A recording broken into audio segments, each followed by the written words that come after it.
Greetings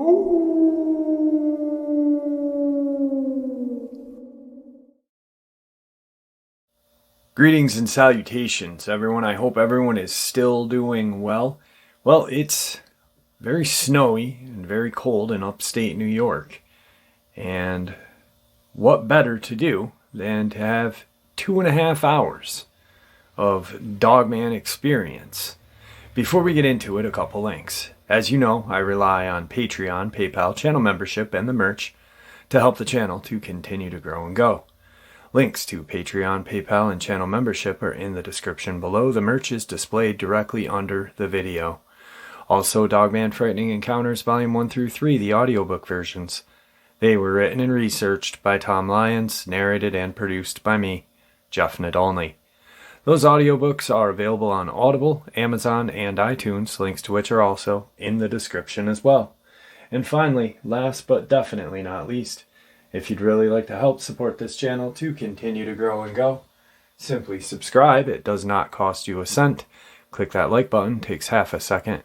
If you don't want to miss out on any of the informative uploads I put out daily, click that bell icon, and folks, please leave a comment. Why? Well, because all these things, they really do help this channel to continue to grow and go, and folks, they definitely matter. Now everyone, I have taken far too much of your time.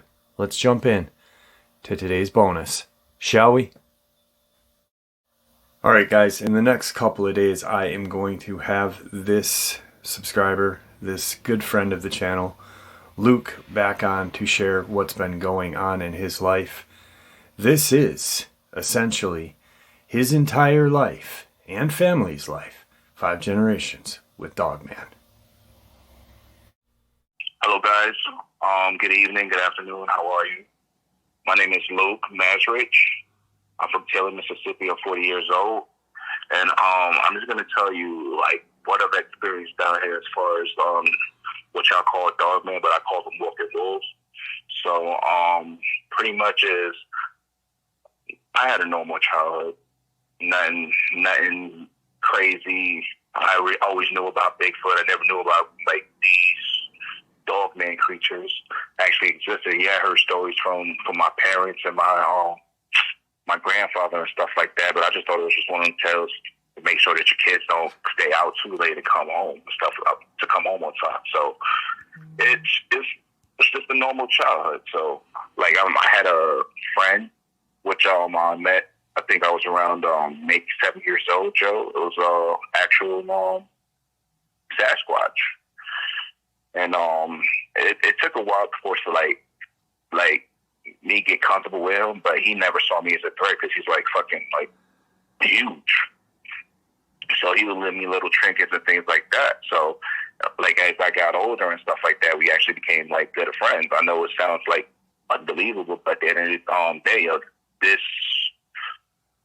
Sasquatch literally watched me grow up all my life. So as there was things that I was noticing that was going on around my property and stuff like that, and I didn't really know what was going on at the time because I was still like somewhat young. My dad and my grandfather at the time was like, "All right, Joe, you need to get in the house. This and that, Joe. There's some animals that we should be dealing with right out there." So I'm like, "All right, well, we got coyotes, whatever. What's that? Mountain lion, cougar, one of them things." So pretty much. All right, I go in there because at the end of the day, I didn't carry no weapon because around my age, a lot of parents let their kids like use firearms, but I never felt that I had any need for it because I never felt threatened until my 20s when I had an encounter with one of these walking wolves, and that when I say that really flipped my view on everything over. It did. Oh man, just give me a second, man. Anyway, so just can you just imagine watching any kind of werewolf movie, like the biggest, baddest, ugliest werewolf with teeth, and imagine one literally standing there a few yards away from you. That was that was something that nightmares was made of. literally, the thing freaking stood up, and the fingers looked like exaggerated almost, like raccoon hands, like paws, and then fingers. So, like, I literally, like, thought I was going to die that day. I thought, like, can I make it back to my house? Or can I fight this thing? And then, like, when it pointed to me and stuff like that, I saw a few more popped out. I was like, oh, man, this is it. And then, like, I heard, like, a massive, like, roar type yelling thing that I never heard before in my life. Literally, like, down to my knees and fear. And then not too long later, something was over its way towards me. I'm thinking it's one of these freaking wolves coming from inside of me, and I think it was my friend actually, and he went to bat for me. But y'all already heard this story, but I'm gonna tell you what happened after. Like after me getting attacked and stuff like that, I think it was about a couple weeks ago, I had got contacted by one of my friends, Mike, because he lives not too far from me. He lives about like 40 minutes away, still in Mississippi, the next town over and stuff like that. So he was telling me that he was seeing weird things as well, and giving me a description. He didn't see it verbatim, but he saw the orange glowing eyes, the height of it, and he was really scared for his family. So me and my dad and a couple of his friends went out there to go help him, like, how would you say, secure his home. Like, we reinforced the doors, put security cameras up, put motion detection lights, like security bars on the first level windows and stuff like that. So as we was there throughout the whole day, we didn't have there was no problems whatsoever till nightfall. And then you hear like the howling, the growling, this and that. But other than that, no interaction and stuff like that. So like we stayed at his property for a few days, and at the last day we was pretty much done. It was just it's pretty much getting dark and stuff like that. So it's like, all right, before we leave, we're gonna test out the motion detection light, the floodlights, to make sure that it works properly. So as we're doing that, we hear a growl coming from the woodlots about a few yards out. So we keep our weapons with us at all times ever since like the incident we've been having. So we had our weapons at the arm, and then we was like looking for like the general direction as where the noise was coming from. And then this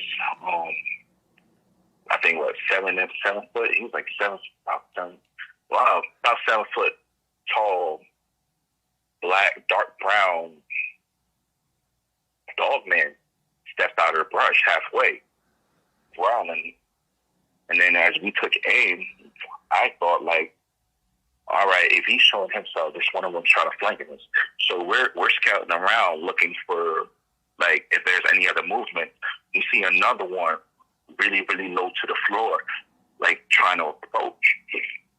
So my dad takes aim at that one, and I keep my gun on the one that was in the brush. And literally seconds before we was about to fire, like 2 canisters of like flashbangs comes out towards the creatures and stuff like that. These creatures hightail out of there, and we see green dots like following these creatures. So we're like, what the F is going on? So we're looking into the woods, have a flashlight and stuff. We see like got people in like black, like just shadows, like retreating, following these creatures. So we're pretty much like, what the fuck is going on here? Like, are these things being hunted? Are these normal people? Are these regular people? Is this freaking military? Is this like one of those one of them agents that one of Will's guys? At the end of the day, we didn't know what it was, but we hurried up, finished up, told him that everything was good, and we left. We came back to our property and stuff like that. So like a week or two later went by, he hasn't had no he hasn't had no incidents or anything of the nature with the ones that have been stalking his house for a few weeks.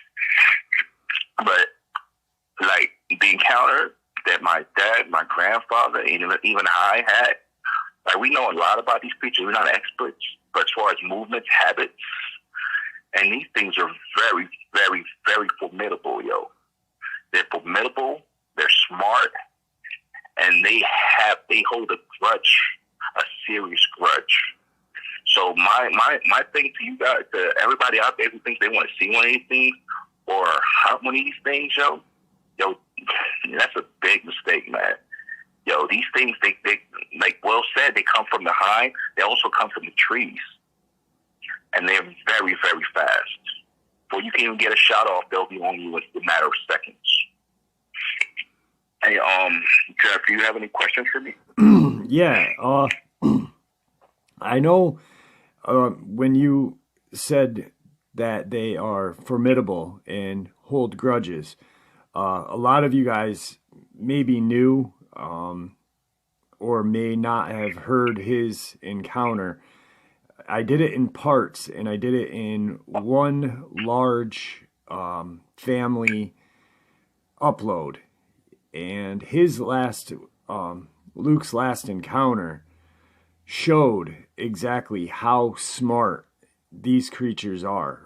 One entered his home, and he had a firefight. His dad came, luckily enough, to Luke's rescue. I praise God that he did, because it didn't seem, through what you sent me, the email, it didn't seem like you were going to get out without help. Is that a pretty accurate statement? Yeah, that's a very accurate statement, yo. I had a regular handgun. I had my SOCOM, but at that time it was on the other side of the bed. So first of all, when I see this creature, and I wake up, slowly open my eyes, because I don't know, if you ever had the feeling where something, you could be in the middle of a deep sleep, you feel that something is terribly wrong, and if you move, you're gonna die. Yeah. That's literally what I felt. I slowly opened my eyes, and I'm like, oh shit. So at that time, something, I don't know what, Joe, but that whole week, ever since I located that thing's den, I had a very ominous feeling like, yo, something bad is really about to happen. Because I usually sleep with my handgun inside my safe, but that time I slept with it under the pillow, because I literally sent my wife and my kids away at that time, because I didn't know what was going down. I was literally terrified. Everywhere I went, I was terrified. And then as this thing happened to freaking be in my bedroom, of all places, it tracked me to my bedroom, Jeff. Yeah, and it had to go. My house is not small. It had to enter your home through a door and go upstairs, if I'm not mistaken, right? Yes, second floor. Yeah, so I mean, it literally stalked you. It hunted you, pretty much. Yes. And then when I was able to get a shot off, and this thing wasn't backing off, I tried to barricade myself inside my bathroom, and the sadistic look on his face, yo, as it was peeling away at the door, it was enjoying it. And just like, you're gonna die today. That's the vibe that I got. You're gonna die today. So I'm like, yo, I only have a few rounds left, yo. Only thing I could do is like, yo, I here for headshots, but at the end of the day, I can't get a clear headshot. So like, every time I pick away at the door, I'll fire a shot, and I know I hit this thing, because when it hit, you know the sound. There's a thud. When the bullet hits flesh. Yeah, there's a thump, or yes. There's a sound. Yeah, when it hits anything, it just there's a connection sound. That's insane. I'm like, oh shit. Yeah, so I'm like, all right, I'm looking at I'm on second floor. I'm like, so at the time, I'm like, I got a bathroom window. I'm like, yo, do I go out through the window? Because I just take the fall, broken ankle or something like that, maybe able to get out.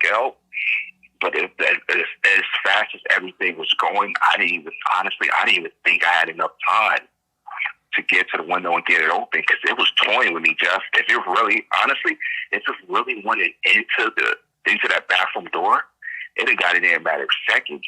I think it smelled the fear on me and how terrified I was. So it just continued to pick away at the door, pick away at the door, pick away at the door, to the point that there was a nice size hole in there for me to see his entire face. And he's looking right at me through the hole, grinning. And then as that happened, I hear shots going off.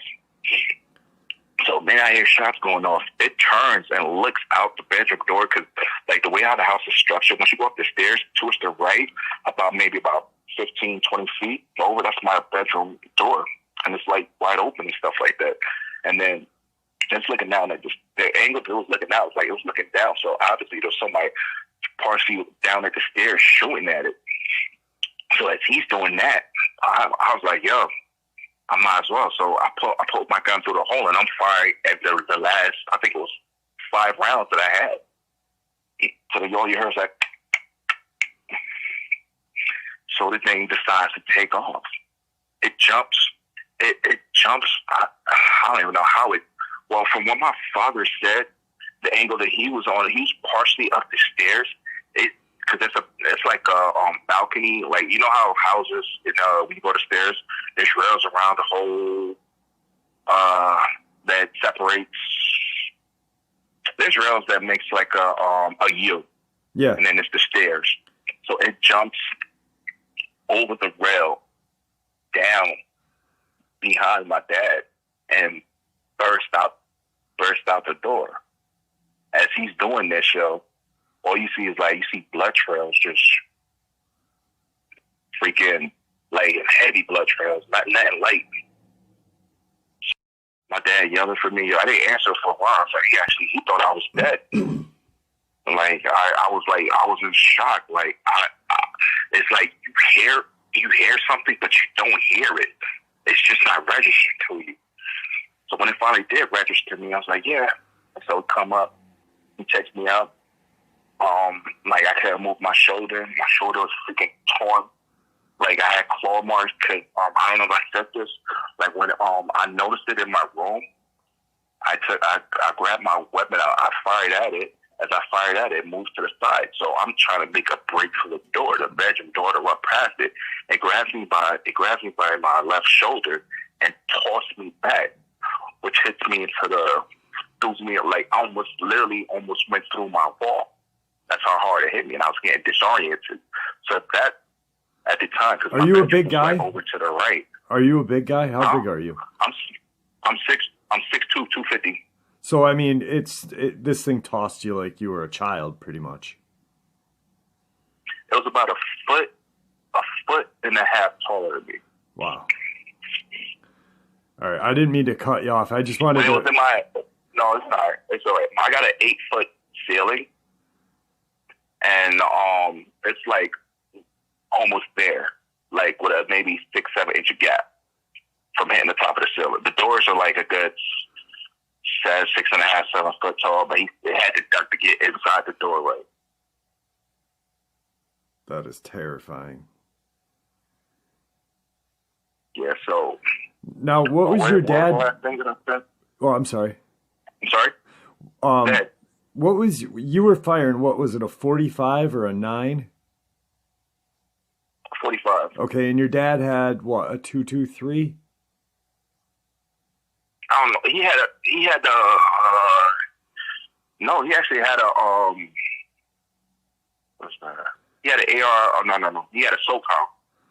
Okay, so a 7.62. So you guys were. How many times do you think you made connection? All in all, just you.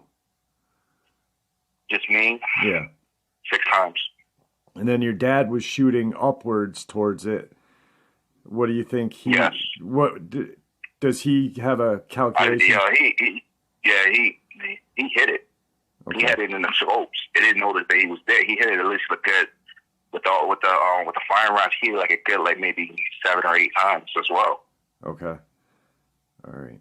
And then shortly after, I remember you sent me this encounter, um, and then you left. Is that what have you left? You're pretty much selling that property now, right? Yeah, I actually put it on the market. It was going to sell, but I took it off the market because me and my dad was like, yo, we can't, knowing what's going on over here, to have somebody else purchase this property would be like a heavy burden on ourselves. So at the end of the day, my dad had called a few of his friends because they work construction and some of them like do security stuff. So we pretty much like, we reinforce. We don't put fences up. People's like, oh, just put a 7-foot fence. I'm like, these things jump clear over 15 feet high if they wanted to. A 7-foot fence is not going to stop them from getting on your property. So the best thing to do is put spotlights, motion sensor spotlights, reinforce the door, put security bars on the first level and things like that. Ever since then, we really haven't had anything on our property. Because if something will come on our property, the light will come on. And these things, for the most part, like to stay in the darkness. But I'm going to let you know this, just because they like to stay in the darkness, if they're really pissed with you, they will come into the light and attack you. So don't also just think, as long as we got light, that we're safe. You're not really safe with these creatures, yo. Honestly, though, if you have a Dogman encounter or a Dogman experience in your neighborhood, Joe, as long as you don't piss it off, stay away from it, Joe. If it shows up in your window, don't. Our mistake, yo. I think the reason why we had so much bad misfortune was, yo, because as terrifying as these creatures are, the first thing when you're scared or something that terrifies you, looks like a freaking monster, you're gonna shoot the goddamn thing. Yeah, yeah. And that, I guess, that was what triggers them.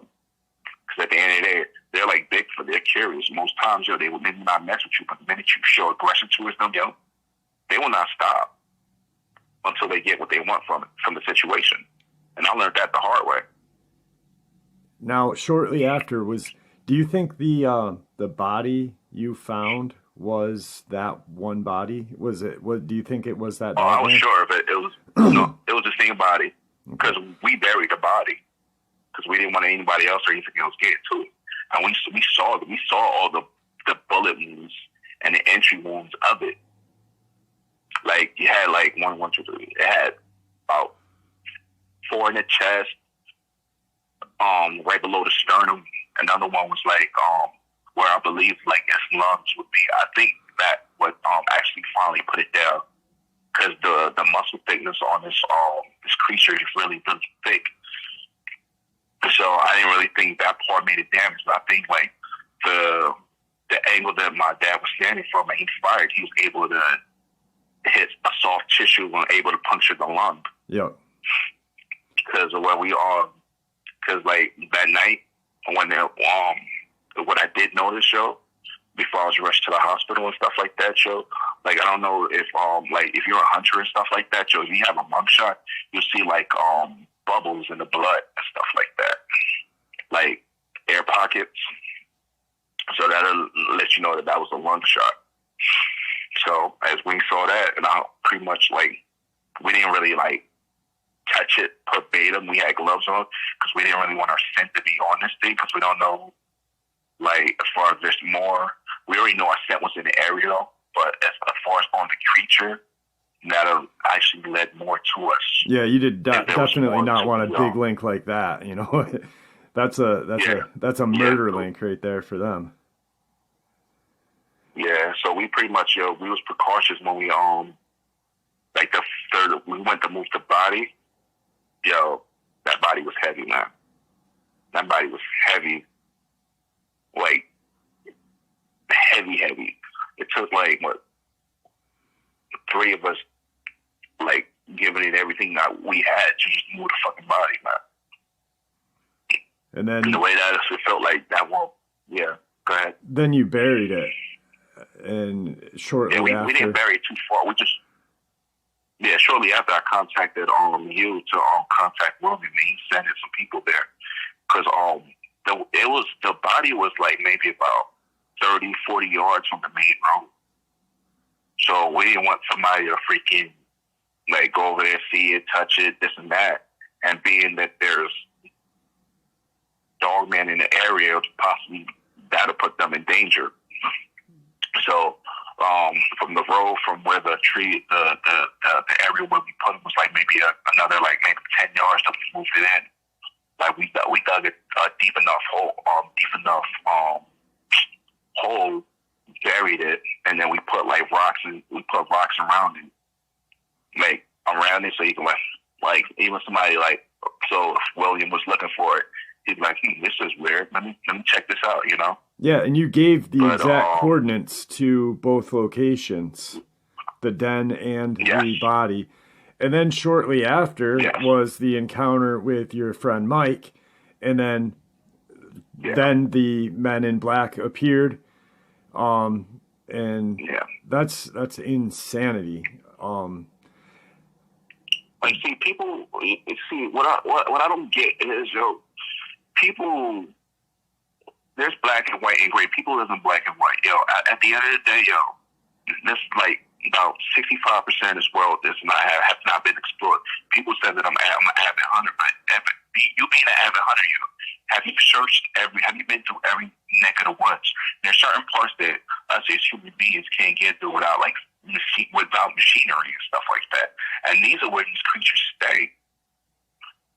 Bigfoot, Dogman, I'm pretty sure werewolves too. Yeah. So, we were talking. Just because you haven't seen something doesn't mean. I'm sorry? No, you finished what you were saying. No. I'm sorry. No, I'm saying just because you haven't seen it does not mean it doesn't exist. Yeah. We were talking earlier. Like, you see God. Yeah, you don't see God. Right, a lot of people in this world is Christian. You don't see him, but you know he exists. Yeah. So what's the difference between them? There's evidence every day of the God or Great Spirit or whatever. Yeah. We were talking earlier and prior to the interview, and I was talking about the Oklahoma, and I said, like that den, and it was by a creek. Yeah. And then you immediately said, the den that is by my house is by water. And I found that really interesting because, it's very similar as a traveling or, like just a pit stop, let's say, just like a little roach motel for them to hang out and then move on to the next place where they're going. Yeah, it's what they usually, like, what I've noticed they do, like, just from, like, the observation and things like that, they take the waterway. They're not too far from the waterway. They use the waterway to travel, actually. They'll travel along the waterway because most times waterway is, like, well away from, like, the public view and stuff like that, and it's easier to get to different locations because it's a straight route depending on where they want to go, and it's unblocked. And then when they're tired, they'll dig a hole, and these things can dig, and they dig relatively fast. Yeah. Now, for everyone that is hearing this and has not heard Luke's family encounter, I urge you. It's listed Taylor, Mississippi. It's about 10 videos from this one, and his family has had this is generations. It started with his granddad having an encounter, but his great granddad actually saved his granddad's life. So when me and Luke were talking, I was like, this is 5 generations. Now, the property that you live on, is that the same property or around where your granddad's property was? Yeah, see, our property is not that big, so we put about 3 houses on that property. So the houses are like maybe about 3 minutes by ATV. Okay. So at the end, you could just step out and look. You can walk there. It'll take you like 5 minutes to walk. But they're pretty close together. So at the end of the day, if we what happened in the past, for us not to hear what was going on, it was an ambush. He didn't even know that it was happening. Wasn't even able to get a shot off. Nothing. What my dad believed at the time, this thing was stalking him and watching his every moment. So it was stalking him for days, Yeah. And found an opening and took it. Luke's talking about his granddad. what happened, once again, it's up, but Luke got attacked. He had shared that, and the Sasquatch, his friend, went to battle. Luke got out, went to see his dad. His granddad got contacted. His granddad felt obligated to go and help the Sasquatch. Shortly after, Luke's granddad was found dead in his barn. Not eaten, but just torn apart. And, you know, his granddad had years of experience with what they call the walking wolves. And it is a sad and terrifying encounter that his family has had to endure. And I don't even know. I can't fathom what your family, you know, has gone through. It's crazy. Yeah, it is. But at the end of the day, yo, my granddad is in a better place. I hate the fact that he went out the way he did, though. But I personally think the reason why I survived that night is because my granddad gave my dad a nudge, like, yo, your son is in danger. Go to him. He woke, because my dad woke up out of his sleep. He wasn't sure it was a gunshot. He thought it was a gunshot, but he wasn't sure. But something was urging him to come to me, which he did. So, and then from that point on, it's still the reason why I'm alive today with my father's help. And like Luke said about the property, his dad heard that shot and, you know, got that nudge, and he came down on an ATV. So I mean, in his boxers. Yeah, in his boxers, the boxers and a tank top. On an ATV with his SOCOM. That's you know, I couldn't not believe that. That's wow. It is a crazy, crazy story. And when you messaged me, I never forget that day. You emailed me and you said, I got a couple encounters. I want to share the first one with you. And I read it and I put it up. And then shortly later, you sent the next one. And I think it was about 5 different emails. And you know, Luke's story has blown me away. I was just telling him, I said, I don't even know how many videos, 400. And there's a couple that stick out. And his is one of them. And it's not because it's fresh. It's because it is one of those stories that you hear and just stays with you, because it's terrifying. It's informative.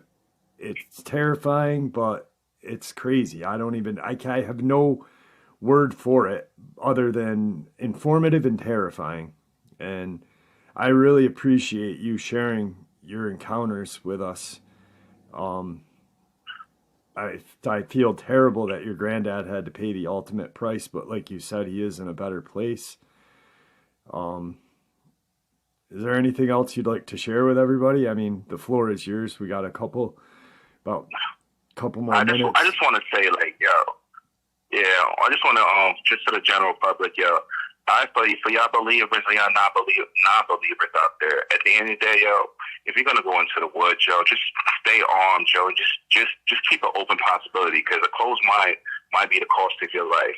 At the end of the day, these things are out there, they see you before you see them. Most times in the woods, they see you, but they don't really mess with you because they have no need to. But you do have some of those that do stray away and do want to mess with you. So don't get caught with your jaws open, like, oh, these things though is this, and then you run into one and you don't know what to do, and you end up being the next victim. So, guys, please stay safe out there, These creatures are out there, man.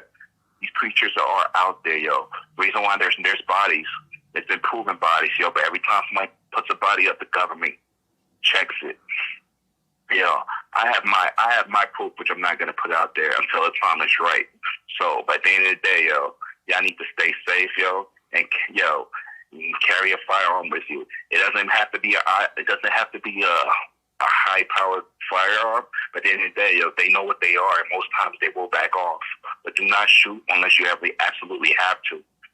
And if you do, like Will said, try to you get them in the chest to slow them down and go for a headshot. Because at the end of the day, not too many people can operate a high-powered rifle or high-powered hand cannon. My thing is, so what I realized works for me, like when I can't operate, like when I'm only using like a lower issue, if I can generally just aim for the knee joint, that'll slow them down. Yeah. FYI, that will slow them down, and that'll cause them to trip up the fumble for you to either get away or get a kill shot. But most times you feel like you don't get a kill shot if you can get them in their legs, because that's the only muscle. It's a strong muscle, but that's the only muscle that has soft tissue in it that will cause them to hurt. The floor is yours. Hello, guys. Hi, everybody. I'm Luke. It's good to be back. So, I wanted to start off by saying that the last time that I heard my encounter, I actually went through the comments and I heard some questions. So, which caused me to do some further investigating towards my family's past. Because one of the questions that I did see was that these dogmen, as you call them, are like very revengeful, and for them to be as the way that they are, that somebody in my family had to wrong them. So with that being said, I went to my dad and like I was pressuring him to talk to me about like what was going on. Did they have any encounters further prior to the encounters that I was told? And then eventually I got my dad to break down and told me about my great-great-grandfather.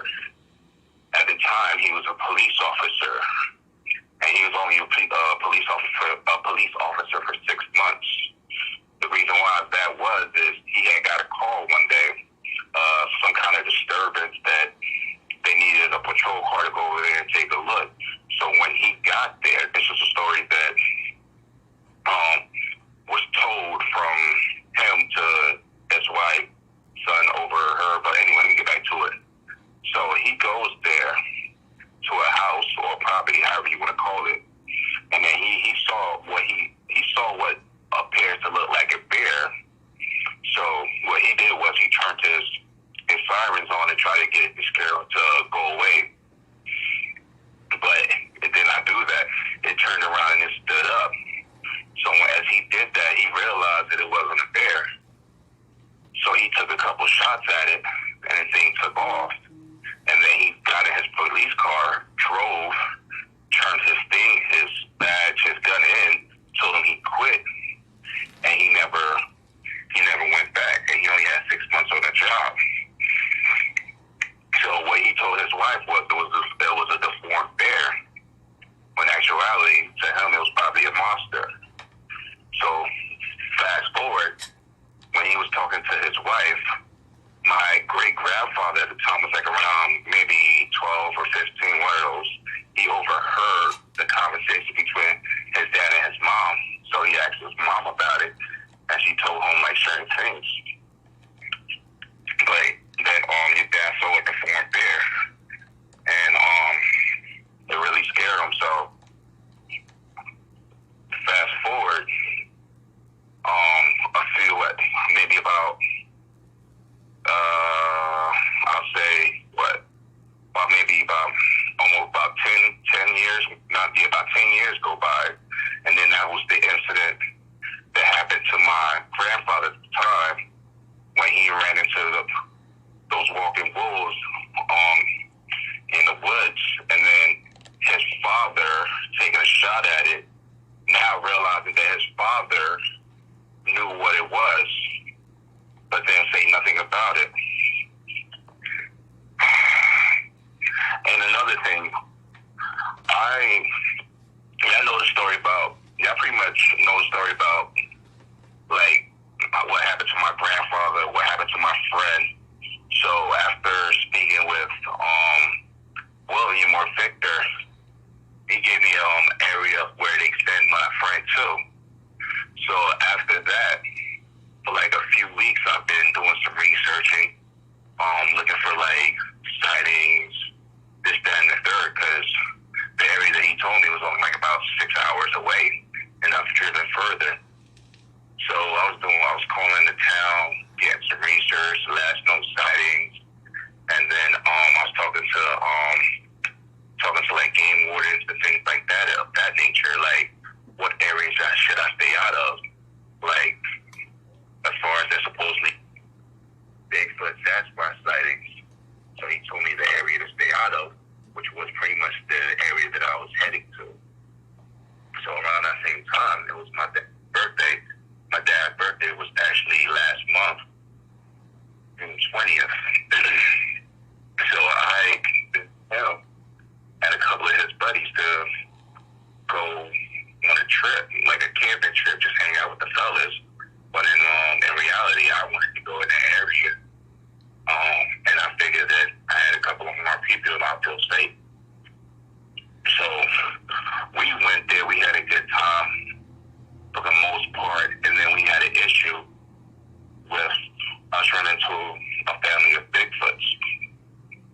So I believe I saw who I called was Big Red, like a much aged version of him, but I knew it was him. So with that, what I felt, what I didn't tell y'all is the reason why he was aggressive towards me was because I had a gun. And as I noticed the scar on his neck, shoulder, and stomach and stuff like that, I also noticed scars from bullet wounds that he's been shot like numerous times. So what I feel is that over the period of 20 years, being shot at by humans and things of that nature, which caused him to have a disdain for us. Even though he was a longtime friend of mine, he didn't see me as a friend when I had a weapon, even though my gun was never pointed at him at the time. So, but at the end of the day, I personally, like what I feel in my heart to heart show, as close as he was to me, even though he had that look that I killed, he's killed us before, as far as like humans. He was close enough to get me before I could even react, and he chose not to. He bluff charged me. We got away. Oh man. I'm sorry. So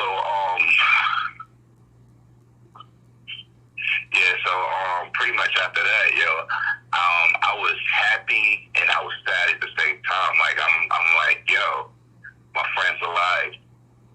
But the question was, he's still my friend. Like he had a look like that time the last time I seen a look like that in his face was 20 years ago when he came to my defense. And that was that broke my heart. It really did. To look at me the same way he would look at these walking wolves. So anyway, we they wanted to go back, but I was like, no, let's stay for a while. So they decided, we'll go fishing. So we went the opposite way to a creek not too far. And we went fishing. Like I said, we caught some bass and trout. It was pretty much, I was actually starting to enjoy myself, even though I still had that in the back of my mind. It was relieving. I felt a little relief, I should say. So that was about an hour or two, couple hours. I forget how many time went by when we decided to head back to the RV. So as we doing it, we came in on 2 ATVs. There was 4 of us, 2 on each ATVs. We had a cooler strapped to the back of the ATV. So we put all the fish that we caught in there on ice and everything like that. So as we're proceeding, we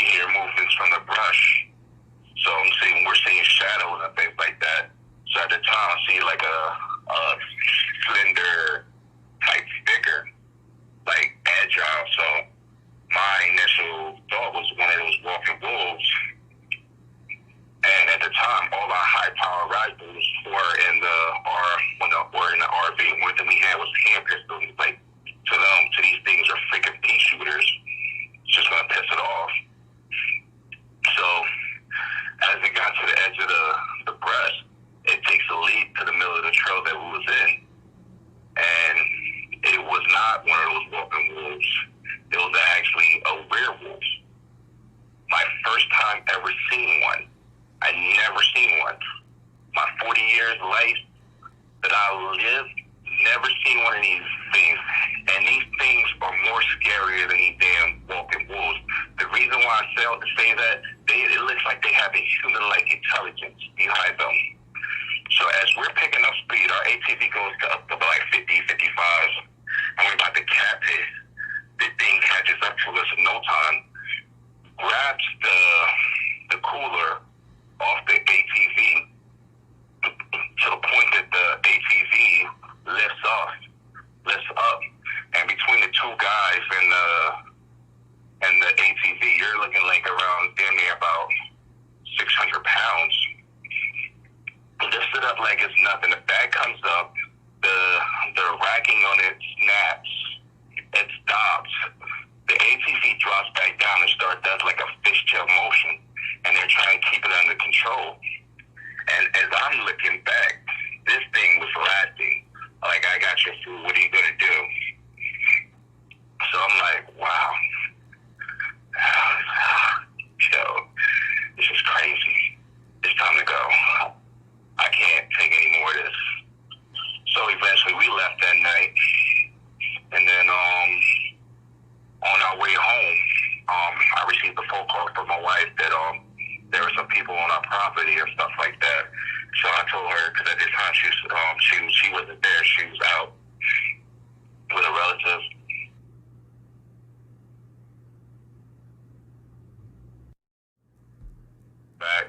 Don't go back to the property. I'll be home in X amount of time. So we get there, we drop everything off, we drop our friends off, come back to the house. Haven't been in the house, not even 30 minutes, people come knocking on our door. Like, don't know who they were, what they want. So I go to the door with one of my handguns, and at the end of the day, I don't know what to expect. It was on my property when we wasn't there. So supposedly they're special agents.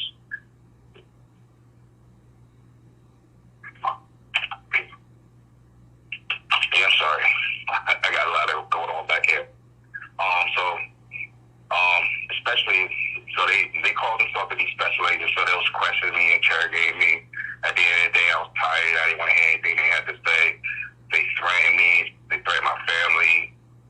They said that if I'm withholding information, I might as well give it to them now, whatever proof I have, and things like that. And then if I'm like if I'm hiding people because they're looking for certain people, I didn't get the gist of what he was talking about. So I was getting upset. I was tired, so I asked them to leave my property and stuff like that. So eventually they did. So, and then like a couple days go by and stuff like that. Like I see them from time to time, like just like driving from the main road and stuff like that, like a blacked out SUV. So I don't know like what's going on. But just recently, the other day, I spoke to my dad, and like, cause we haven't had any problems with the wolves.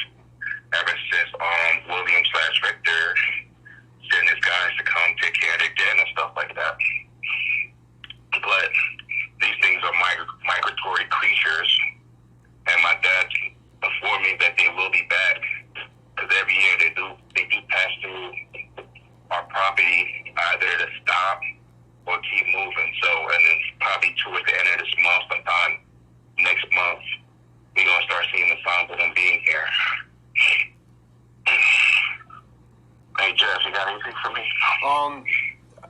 When a couple questions that when you looked back on the four-wheeler, you were ahead of everybody. You had stated that when the werewolf had grabbed the rack and it had the cooler in its hand, it kind of smiled at you. Can you kind of describe what that smile looked like a little bit for us? Yeah, it's like pretty much like, you know how you smile like, yo, you think you got a fast, you pulled a fast one. I'm the one who had the last lap, as if we thought that we could actually outrun him. And then he caught us in no time, and he was like, I got your fish, I got your food, now what? You lost, I won. It was almost like, it felt like he was toying with us. Like he was almost playing a game, like he saw you guys fishing and he said, oh, I'm going to take your food now. When you saw your friend, and you and I had been talking about it yesterday, we spoke, that's when you were like, I think, or I know why he was so aggressive was because of the bullet wounds that were in his body. When he was there ever a sense, I mean, you obviously recognized him. Was there ever a sense that he recognized you? Like, was there ever a point in that altercation that you felt like he knew? Yes, there was. Because when he first looked at me, you know how, like, you have that look, like you ain't seen somebody in a while, you're like, oh shit. Yup. That's the look that I briefly got from him. And then that look, as quickly as I got that look of aggression as well. So that threw me for a loop. Right. And then yesterday we were talking, when he gave you that look, you were thinking the bullets and that, but he's never seen you with a weapon at all, you know, as you were growing up. Yeah, I never had no need for a weapon. Yeah, growing up, I never needed one. I used to play in the woods, and at the end of the day, he was the biggest thing in the woods. Right. So that was pretty much my weapon. So I'm guessing, like, when I actually thought about it and had time to think about it, I'm like, bullet wounds, guns, he's pissed off. I'm pretty sure he thought I was going to shoot him. Now, when you said family, what detail or what entails the family? Was it him and what else? It was him and two others. There was by the looks of them, yo. They wasn't like his color. There was maybe a shade lighter than him, and they looked like juveniles. They was at least about, I would say, maybe 6 feet, and they stayed hidden. I knew where they was at, because when they got our attention before he came up on us, because he flanked us from the back, and then he ran into us from the back. Okay. So I'm thinking that those are his kids, his offspring, his children. Yeah, he was probably taking them out. And so I'm not. Yeah, and also another thing with that being said, being that they're juvenile kids, I also think that's another form of why he was so aggressive too. Because his children was there, he didn't want his children to be in danger, and he didn't want children to associate us as friends, and then his children come out on another human, and then ends up getting shot and killed. Yeah.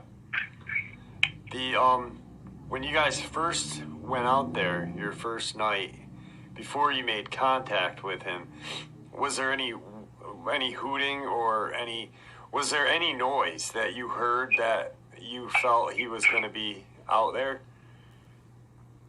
No, I didn't hear no noise. I heard all just the regular sound of nature, okay. The animals, the crickets, all of that stuff. I didn't get a telltale sign of because I consider them alpha apex predators. Dogman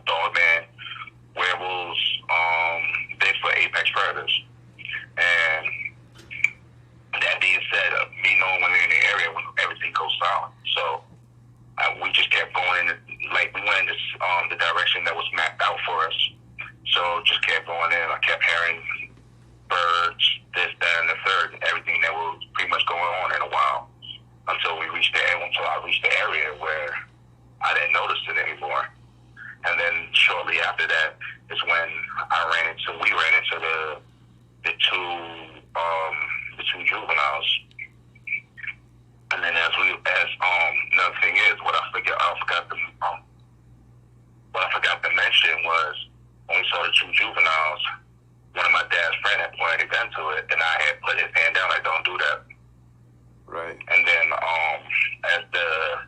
another thing is I don't know if their dad saw him do that. And then another thing is that I also forgot to mention, but I think I mentioned it prior, before he charged us, is the same friend took a shot at Big Red but missed. So that's another thing that threw him into like thick and fury. So at the end of the day, because no matter how big they are, from their skin and their muscle are like a lot more dense and tougher than ours. Then right now, at the time, the only thing we had was hand pistols. Yeah, we could all fire a shot, but before he got like maybe 3 or 4 shots off, he already been on top of us. And then his dad is like freaking massive, and he still moves like he's young. Has he grown since you last seen him? It's a pretty bad situation up there. Has he grown? Has he grown since you last seen him? Did he look like he was bigger? Nah, he's still about 8 feet tall. Same weight. So at the time of me, I'm thinking I think he's already his full size. Okay. All right. How far away, from where you saw Big Red to where you saw the werewolf, how far away was that? A mile. A mile. I wonder if these two we went the opposite direction. Okay. I wonder if they've had altercations. I'm pretty sure they do. And there's lots, like you said, you were fishing. Because like a regular wolf, territory extends over 50 miles, Yep. So who knows that this thing ain't trying to go over to that territory and probably had an altercation with them. Yep. So they probably decided you stay on this side, I stay on this side. So another thing is, just for you just saying that, I don't know because I was pretty close to Big Red, to the point that I don't know if like his scent got on me, because at the end of the day, I don't know if the werewolf thing caught the scent of Big Red on me, Right. So, and then that's probably what caused him to peek out, and then just so it's regular humans, like, I'm just gonna scare them out of here. Yeah. That's crazy. But at the end of the day, it was well grown. It's all black. Like, if you ever saw like the movie Underworld, when that guy became a hybrid, that's exactly what they look like. Exactly what they look like. I mean, from head to toe, exactly what they look like. Yeah, when you were describing it to me yesterday, I said, what was it like? Did it have like a baboon snout? And you actually said it was smaller than a baboon snout. It was distinguishable, but not really. So it was more, almost a little bigger than a Sasquatch face. Like it jutted out. So now was Big Red, was he was his hair like not groomed, but was it matty, or you know what I mean, being older and stuff, or did it still look like he was cleaned and grooming himself, or others? One thing I learned over the years, especially Bigfoots and stuff like that, especially if they have a partner, the female actually grooms them. That's like the same thing they do in the animal kingdom. So for the most part, he was well kept. Though he still had like an odor, but it wasn't like a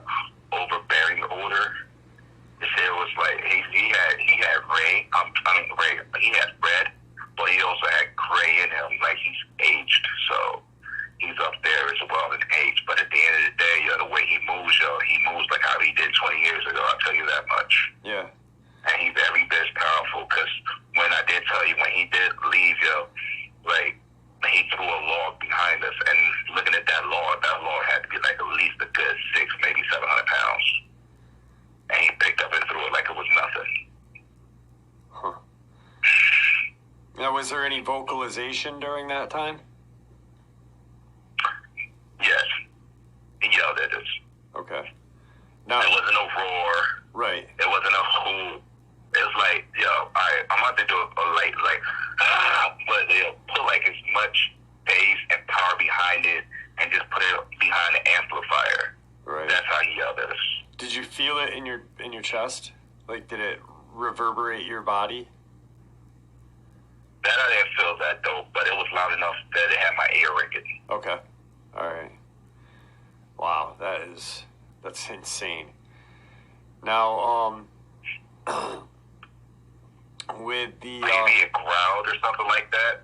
Right. That weird, because time that he growls, and like his growl is a cross between like a dog and a human. Like that's pretty much what their growls are. It has more human in it than anything, but it still has that primal. It's like a primal growl. That what it does is, at the end of the day, yo, if you get hit with what they call it, when they growl or howl at you. Yeah.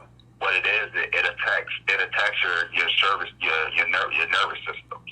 It pretty much cause everything to reset. So at the end of the day, you're thinking of running, but your body's not moving because your body just been reset. That's what like alpha predators do in the animal kingdom. Like when a lion roars at its prey, most times the prey backs down, or they get to a point where they don't even think they can run. So I think that he's aware of what his growl does, or his roar, however you want to call it. So I think he purposely yelled at us enough for us to get the point, and it was loud too.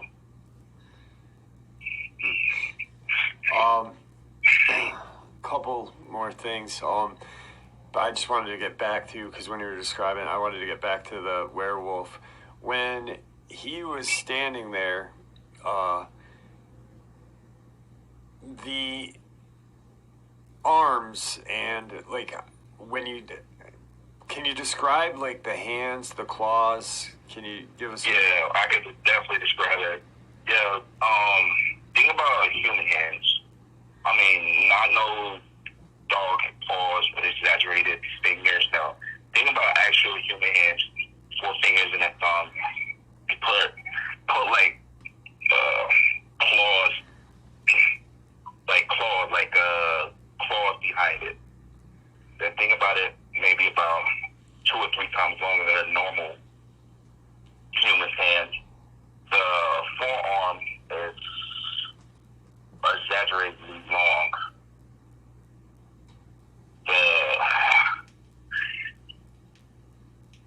The pecs, human-like. The stomach, human-like. The male features is pretty much human-like. It doesn't have doesn't look like a dog's features, if that makes any sense. Yeah. I've heard, I mean, we've gotten a couple of different, not different encounters, but they all seem to sound the same, like it's across when they're talking about their genitalia. It's more like a cross between a dog and a human. That's crazy.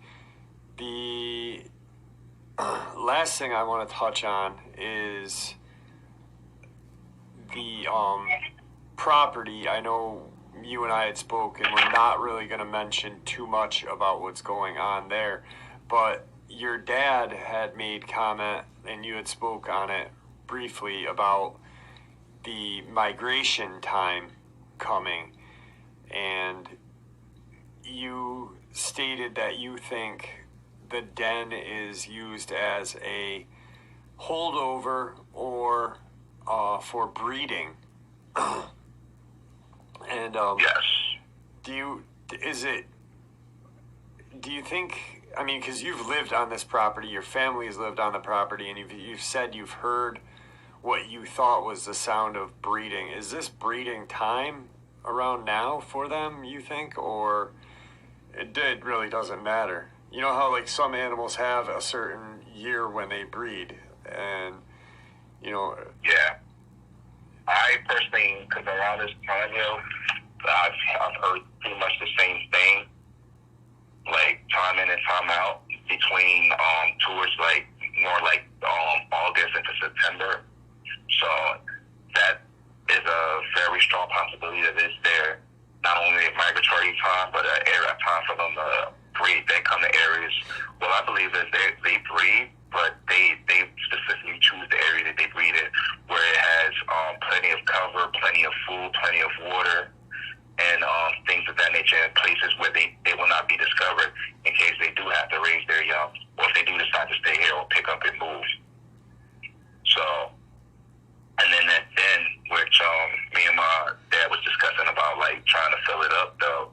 Yep. And then we thought that would be a bad idea because we filled it up and it came there, and then because my house is but so far from the den area, so they could pretty much pick up my scent and just track me back to my house, and then I put my family in danger. So that's a problem that we're having as well.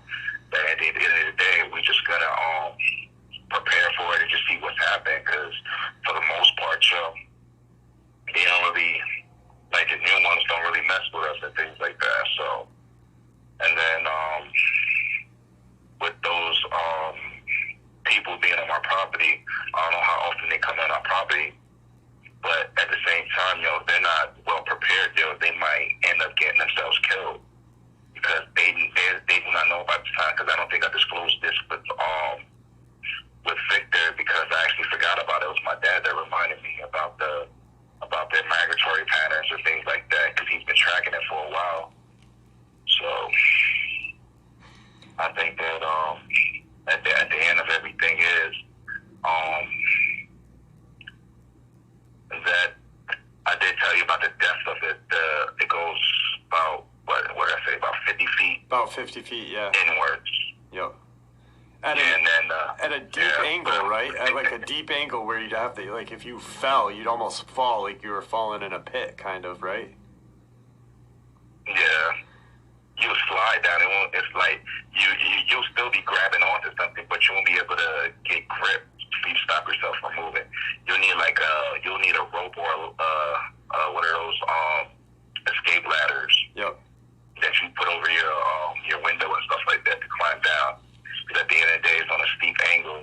Unless you got one of those hiking mountain climbing boots with the spikes, and they might be able to stick your feet into the soil, and hopefully it stops you there. Because yeah. All right. Last thing. Pretty deep and spacious. Last thing I want to ask you, unless you have anything else you want to share after, when you had your encounter with the Dogman walking wolf, and that I love how your family has called them the walking wolves, because I think it fits the Dogman better than anything. I think it's a proper name for them. Yeah, because I think the reason why we call them that is because they're wolves and they freaking walk like men. Yeah. And not dogs. Now, when you had nothing to do with those. Right, when you had your encounter at the house and your dad rescued you, you literally thought you were going to die that night. I just am curious if that Dogman was a werewolf, like the one you saw on the trail. Do you think things would be different? Do you think you... Yeah, I would have been dead, and my dad would have been dead. So the reason why I said them things are a lot smarter and a lot tougher than what they appear to be. Okay. All right. Because at the end of the day, like you and I both know, I did not. Well, I don't know I won't say that my dad would be dead, but I know for a fact I'd have been dead. The minute I fired that shot off, it would have pissed it off and he would kill me. Yeah. I don't think he would have toyed with me the way the freaking Dogman did. Because at the end of the day, the Dogman caught me while I was sleeping. He could kill me at any moment. It's like he wanted me to see him. Yeah. Before he attacked. He wanted me. I had that feeling like, yeah, I'm in your house. You came to my house, now I'm in your house. What are you going to do about it? you had... Because, the way... I'm sorry? I was going to say, plus you had time to, you know, when you said the werewolf would have killed you, he probably would have just taken you out immediately the first shot. I mean, there was multiple shots fired before your dad even heard them. So by the first shot, your dad might not even heard the first shot, and you would have just been taken out by that thing. So, oh God, that's crazy. That's why I felt like I was being toyed with. And another reason why I feel that because I've seen the Dogman move at what I supposedly be his top speed, and how it jumps and moves. This werewolf thing is twice as fast, twice as agile, and it's like it has like a sharp finesse. And when it jumped about 20, 30 feet from where it was at, and like it landing close, we didn't hear no impact at all on how it landed. Like it landed like a cat does when it jumps off of something. That's how. And then like it pretty much, see, the reason why I think it's more dangerous because it's self-aware and it has human-like intelligence. Not like these not like these walking wolves, because the only thing they're driving on is instincts. That's crazy. So it's like, you gotta think of it. It's like having all of the walking wolves qualities with a human intelligence behind it. And and these things, and the way that, like, literally the way how it picked up the, like, with one hand picked up the, because it didn't wrap its hands, it didn't wrap its hands around the cooler. It actually grabbed it, its fingertips or its claws, just pretty much dug into it and just picked it up. Four-wheeler and all. That's the craziest part about it. Like when you said it picked up the back end of the four-wheeler, like no problem. And it was smiling at you. That's insane. Right. Well, I want to thank you for coming on. I appreciate everything. I appreciate that you reached out to me a while back. I really appreciate that you keep us in the loop. I know a lot of people tune in to hear. I actually, the Taylor, Mississippi, the first encounter that I did when it was all combined, I think that's one of my top viewed videos for a while now. And it's people. I think people realize that Mississippi and Virginia, North Carolina, the areas in the South are a hot spot.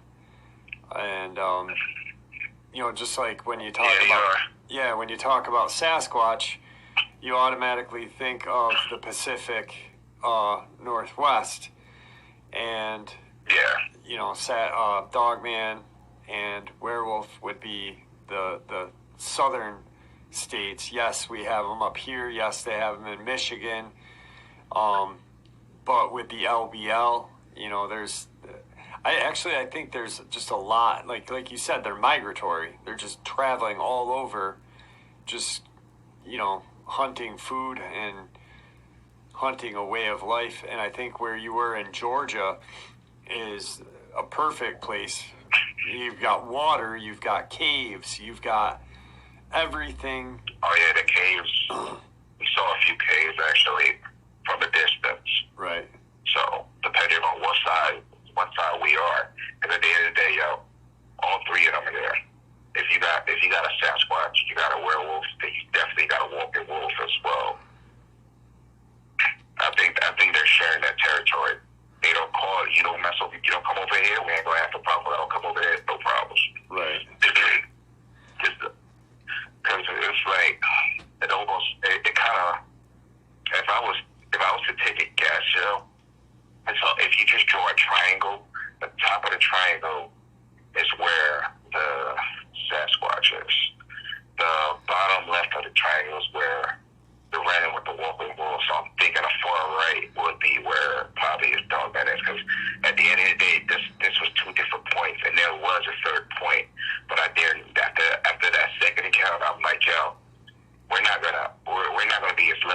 time, man. By no means, I don't want anybody to think that I'm fearless and this and that. Every day I see them, I've seen them quite a bit, and they still scare the shit out of me, man. Time I was in the bathroom, I freaking pissed myself. I ain't mentioned it last time, but I did soil myself. So, at the end of the day, every time you gotta look at something that supposedly is not supposed to exist, even if you've seen them for like 20 years now, I can look at a lion and be like, oh, it's a lion. But at the end of the day, you can't get used to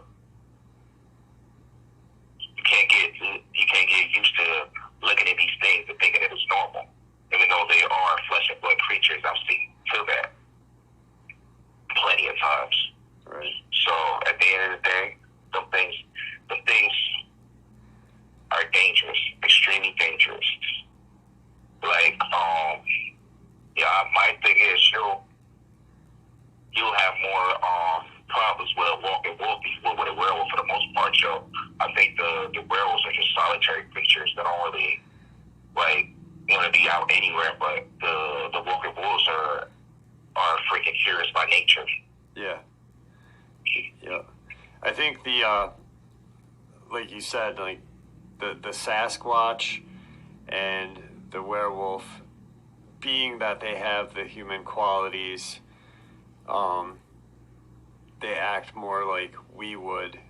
They just kind of want to do what they do and live their life, you know, and really not have an interaction.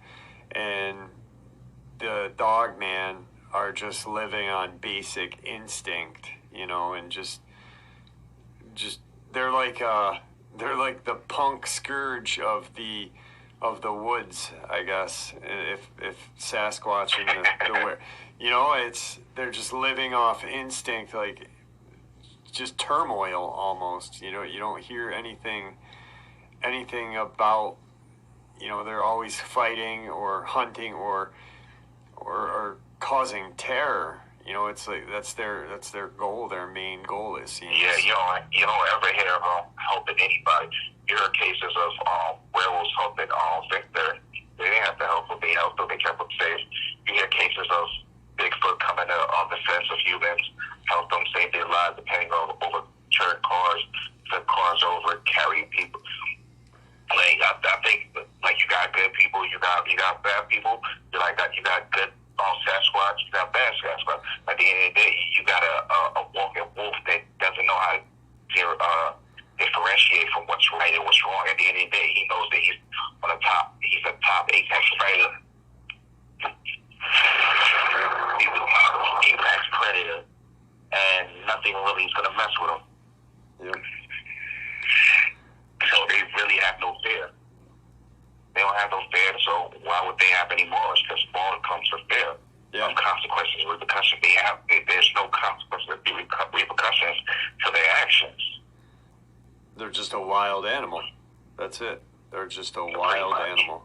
So, well, all right, brother. I appreciate you coming on today, and I hope that your family is and stays safe throughout the next couple of months. Like you said, your dad thinks they're going to be migrating through, and you know, he's lived on this property, and you know, he's a couple years older than you, so he knows a little bit more than you, and I'm sure there's stuff that he's heard from 20+ experience on me. Right, and I'm sure there's stuff that he's heard from, you know, his dad that he still hasn't shared with you yet. So I really pray for. I'm pretty sure, because it took a lot to get that bit of information out of him. Right. And I also have the feeling that I'm not getting all the information that I need. So at the same time, I'm giving some time to see if he's not come to me. But at the end of the day, I know my dad. I know when he's withholding something, he thinks that he's pretty good at holding shit, but nah, he's not. Yeah. Well, he gonna hear this and kick my ass. Yeah. Yeah, he's gonna be like, all right, you think so? Well, if anything does occur, please let us know. Yeah. And Yeah, what I plan on doing, like we discussed this already, for your listeners is, I do plan, like if they do, actually when they do migrate to, and they do their mating calls and stuff, I'm gonna try to see if I can have that recorded, so you can play listeners so you can know what these wildlife maybe are right here, something like that in your neighboring areas to stay far away from it. Right. Because one more thing I do want to mention, and I heard this from a friend who actually has encounters and stuff with them. During this season, if they are mating, they are highly aggressive. Highly. And territorial. So, if you hear something that you ain't heard before, like a scream between a girl and a dog or something, just stay out of that area. Don't even try to chance it staying as a bobcat or a fox that is match up. Just stay safe and stay out that area because these times is when they're extremely dangerous and aggressive. Yep. All right, Luke. See, I'm going to have you say goodbye to everybody, and I appreciate everything. All right, guys.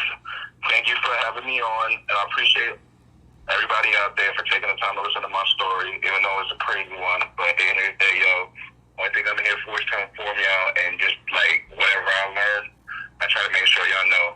I'm no Vic or anything like that, though. But at the end of the day, whatever little bit of information I could get for y'all, I will. Because every day for me with these things, as long as they're going to keep traversing my property, is a learning experience for me as well. Hey guys, I have better days, but I want to thank everybody for their prayers. I'm sorry if I sound a little bit horrible right now. I'm still not like 100% myself. I'm still a little groggy from my medicine that I have to take. So, but I am doing well. I can't eat regular food right now. I'm eating like puree stuff and mashed potatoes, but that's only for a few weeks. I want to thank everybody for your prayers. That really did help because it's been a real tough year for me. So as you can see, and thank you guys. No, thank you. Thank you for sharing everything that you have with us and putting yourself out there. I appreciate it. And the only thing we can do is say prayers for you. Thank you, and my wife appreciate the prayers too. So, last time we talked to you, things had kind of quieted down, but not really. The people were lurking around your property. What happened? What transpired to put you into this predicament that you're in right now? All right, so as y'all know that pretty much my property, or pretty much Taylor, Mississippi, a lot of towns in Mississippi are hotspots. Not hotspots, but just like well traversed for these walking wolves. So pretty much like what I did was I went out actually a few days ago prior to my incident. I went to go buy some trail cams because I was going to put them on like every square inch of my property. I had a few of them, so I wanted to get some shots. So I can actually send them into you, and you can see the areas. I just like my house area so people will figure out where I live. But I was going to show like I was going to place it like around a dead area, this, that, and third. So pretty much what happened was, so I bought a couple of the trail cams. So I was walking my property to find the best areas for some footage at the time for the subscribers. It was pretty much during the day. Like, the chances of people running into these walking wolves during the day is like 15%. But I guess for me, on the other hand, it's like 85%. Right. So as I was walking, I heard something in the brush about 100 yards away. So I pulled my phone out to zoom in and got a lock on it. As I was focusing, I saw something creeping up. And it was about 50 yards away. Actually, no, it was about 100 yards away in the brush.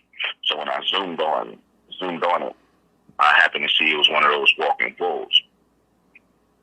Excuse me. So when I saw what it was, I saw that it was focusing on something else. So what I did was I crept up on it. So I got about 60 yards of it to see what it was hunting. And I saw this young kid, had to be like in his mid-20s in a polo shirt and khaki pants and what appears to be like a badge on his belt clip.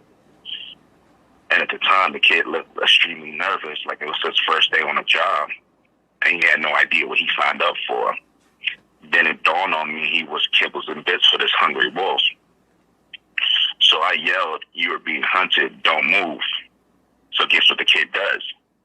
He moves, trying to reach for his gun, forcing me to pull out my handgun and firing shots in the direction of the wolf, because it was charging him. And then I guess once I let off the shot, it beeline for me instead. And then I told the kid, "Don't shoot it," because I was waiting for it to get close enough to try to get a kill shot. So again, the kid didn't listen. He fires a few rounds. One of it ended up hitting me in my mid ribs and my stomach. And this thing is about 20 yards from me, and it trips, causing me to break its fall. As we fall off to a ditch, was like about 4 feet high. I believe I hit my head on a rock. So that's pretty much like how my injuries occurred. From Ahmed saying that he was trying to kill me. Nah, he wasn't trying to kill me, but he was a little bit reckless with it. You know? Right. So was that the first one that you've seen in a while on the property? Yes. I'm gonna get back. I'm gonna get into that, Joe, because yes, after I got discharged, there's a lot of things that happened actually. So I'm gonna tell you how with the whole the gun runner charges and all that other stuff. Yeah. I'm about to tell you all about that. So after being discharged, I met up with the kid supervisor, and he was on the job. He asked to contact me. So pretty much what happened was, I met with the kid supervisor, and the kid's job was to contact me and ask them, can they survey a certain area of my property for a couple of weeks, telling me it's the largest herd of so-called bears that they ever migrated this way, and they wanted to keep civilians from running into them. He also wanted to apologize for everything that happened when he saw his agent. When his agent saw me, he thought I was dead, bleeding from multiple areas, not knowing I was unconscious from the impact. So they ran a story of a gun runner to cover up their tracks, which they said would drop due to insignificant evidence. So what they did was they made the story, and then it was going to drop it later, just to cover why they were there and stuff like that. They say these ones are extremely aggressive, and I should stay clear of them. Then I was offered a settlement for like $150,000, and he thanked me for saving an agent. While I was under the hospital, while I was in the hospital, like I was, you know, when you're unconscious, you can still hear things. Yeah.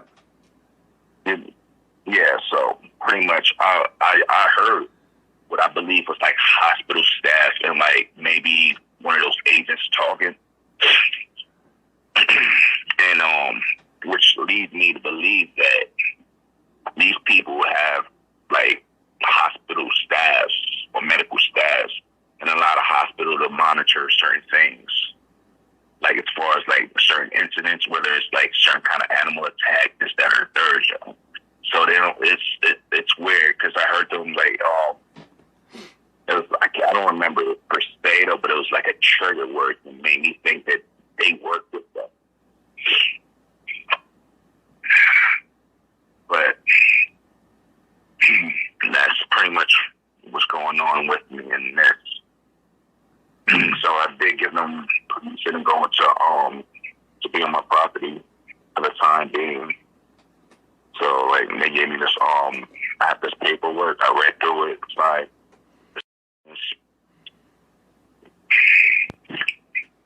so that one walking wolf that you saw, there's apparently more. Are they using the den on your property? Do you know about if they're using that? Because, I mean, the area that they're going to be in is the area where the den is. So I'm pretty sure what they're going to do, if they haven't done it already, is like maybe set up a trap or set up some kind of surveillance area. They might try to. I don't know if they're still doing a program, if they're going to capture them or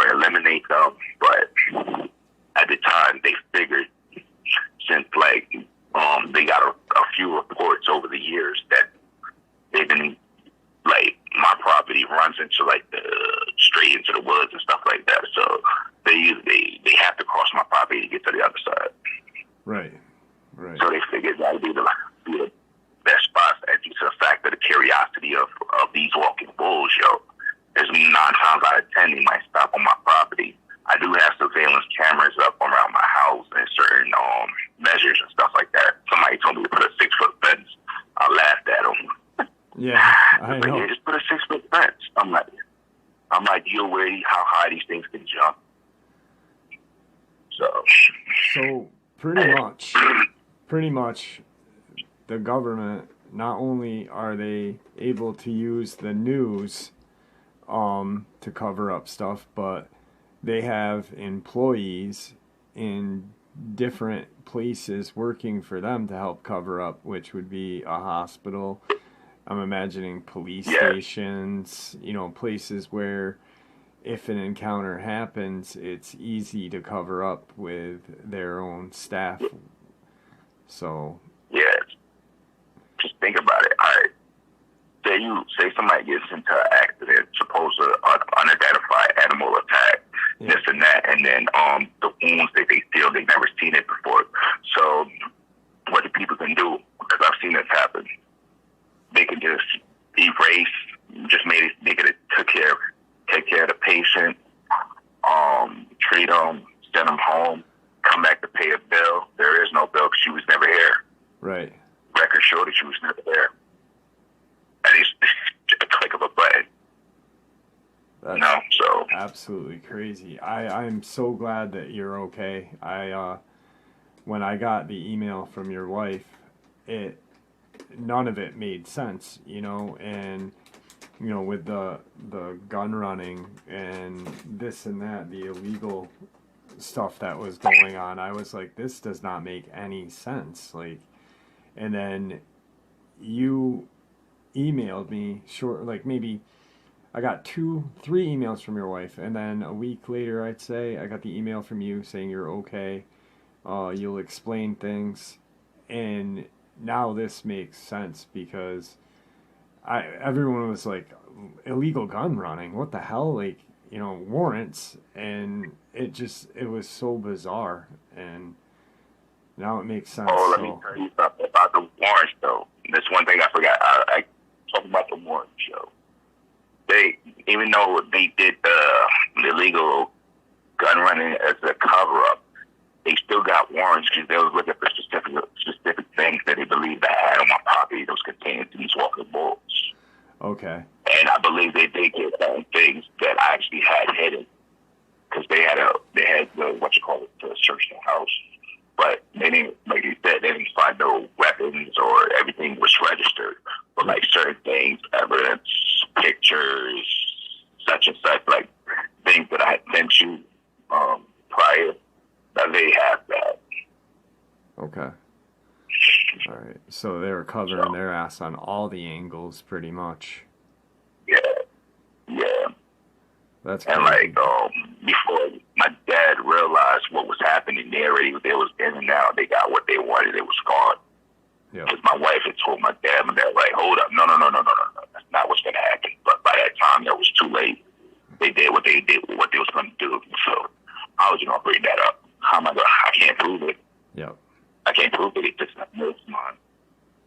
And even I could, they'll make it disappear, make me look crazy. So I was like, you know what? I gotta have plenty of chances to get more. Yeah, absolutely. That's why. So. Wow, I can't even. How are you feeling though? Are you feeling all right? How's you got? How many broken ribs? I'm sorry. How many ribs? I mean, so you got some rib damage, concussion. Oh, concussion, a hole in my stomach. Jeez, crow. Well, I can let you know, and I'm sure that you've saw the comments that a lot of people were saying prayers for you and keeping their fingers crossed. Since day one, when you sent me your first encounter, you've been part of this family on this channel, and then the very first interview, I think you connected with a lot of people because they could hear the honesty and how good of a guy you are. So I appreciate that too. And, I'll keep you in my prayers for ever, probably. So thank you. You're welcome. welcome. Thank you. You're welcome. But I do want to tell you and the listeners one thing though. Y'all might think I'm crazy for what I'm about to say though, but me and my dad do plan on taking a trip back to Georgia mountains. Just me and him. Yeah, just to go see the old guy there, see if he's all right. Yeah, I have to see if they were the traitor or not, or it's just his personality now. Yeah. So it's just I just can't leave that alone. I'm sorry. So they were like, yeah, it was like, what if you run into this? At the end of the day, right now, I know the general area that he's supposedly in. So I'm gonna get as close to that area as possible. And these like I said in the past interview, if there's probably one on every section of it, they won't cross each other's territory. Right. They won't. So. Wow. Yeah, well, when you do go there, keep us in the loop, because I'd certainly like to know how that trip came out. Oh, in the loop, I got a GoPro. I'm about to record everything. That would be amazing. That would be truly amazing. We plan on doing that this fall when you're healed up, or next spring. Yeah. Yeah. Right this fall. I'm trying to get there before it gets really, really cold and stuff like that. Yeah. Just make sure you're healed they up. Don't stay there too long. Yeah. Now, since you've been home, They don't stay there. since you've been home, has there been any walking wolves, any sightings, and nothing? It's just been quiet now. Yeah, it's been quiet. Good. Plus, these people are already on my property, so they're doing their things. You see a couple of blacked out SUVs and things like that. So Yeah. Yes, at the end of the day,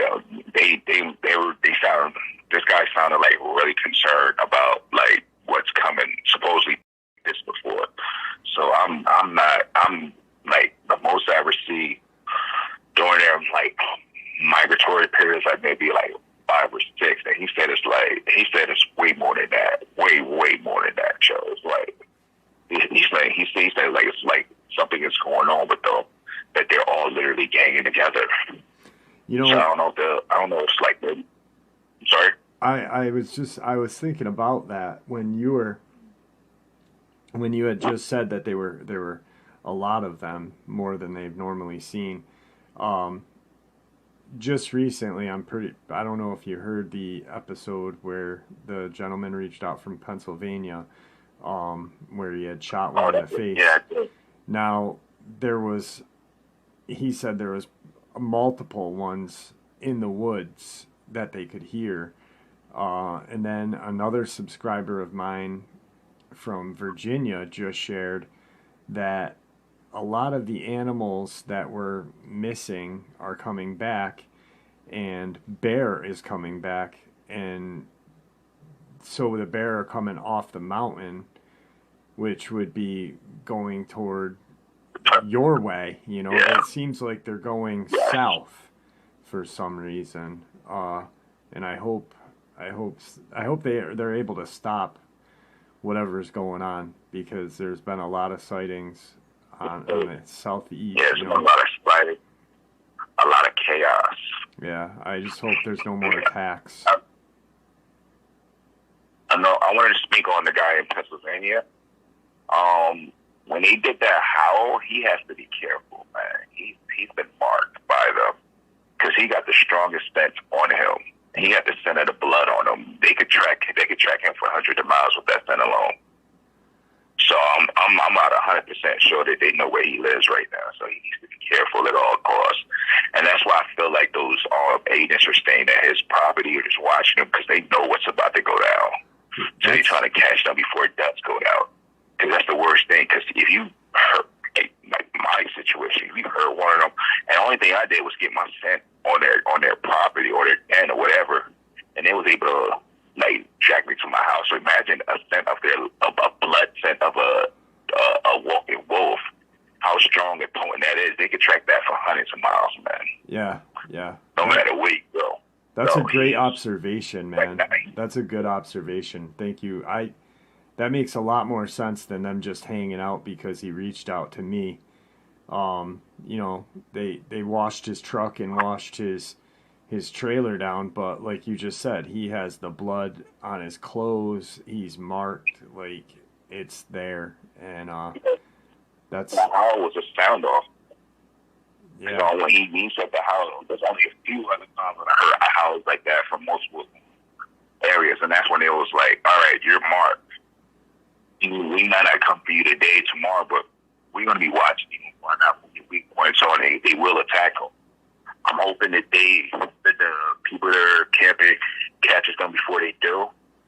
But he needs to stay careful and keep a gun with him at all times, because when I heard that story, I got chills, man. yeah. He's got his 40, I got chills. he's got his 45 with him every day. He should probably. Yeah, I keep think it with him. he talked to that agent and he said that he had a 10 millimeter. So I think he's probably going to upgrade just from. You know, like I said, I've not communicated with him since the last email he sent me. But just going off of what he said, he seems like an intelligent guy. He seems like he's, you know, he's asking the right questions. Hey, what kind of, to an agent that deals with these things, well, what kind of pistol do you have? You know, like, and so Yeah, that's smart. hopefully nothing happens to the guy. I know that he's scared that he thinks the agents are looking to hurt him, and he's a young guy The like agents don't us. want nothing to do with him. They don't want nothing to do with him. Right. The worst thing they'll do is try to scare you a little bit, Joe, but they will not put no hands on you. Right. And they could avoid that at all costs, Joe. Yep. But right now, what they want, because, you got to think about it, Joe. Because he killed one of them walking wolves. It's blood all over him. Then you heard how they saw him. They smelled it on him. And that scent, they use scent, like certain kind of scent to find their pack mate. So when you have their blood, the strongest scent of an animal is their blood, and they can track that. And just for knowing that those people around was what caused that, and then he's not too far from the area that it's happened. Them things, they travel. They travel, and the scent of blood can stay in the air, depending on like where it is, how it's traveled for days. We can't smell blood, but they can. Right. So right now, it's not that they want to scare him. They're literally. I'm not too big on the ages and stuff like that, because I think some of them do shady stuff though. But in his case, they have a feeling that there's going to have some kind of retaliation. Because I've seen it happen before. It happened to me. It happened in my whole family, pretty much. Yeah. So Absolutely. You of all people would know. You know, I mean, your family has been tormented by these things for generations. So, well. Yeah, man. I'm like, honestly though, back to the story ahead. If that young agent didn't like do what he did and just listen, Joe, both of them just walked out of it unharmed. But he was new at the job. He almost cost me my life and his. My thing is, I'm lucky that the freaking thing tripped, Joe. I'm sorry, but it's not a funny matter though.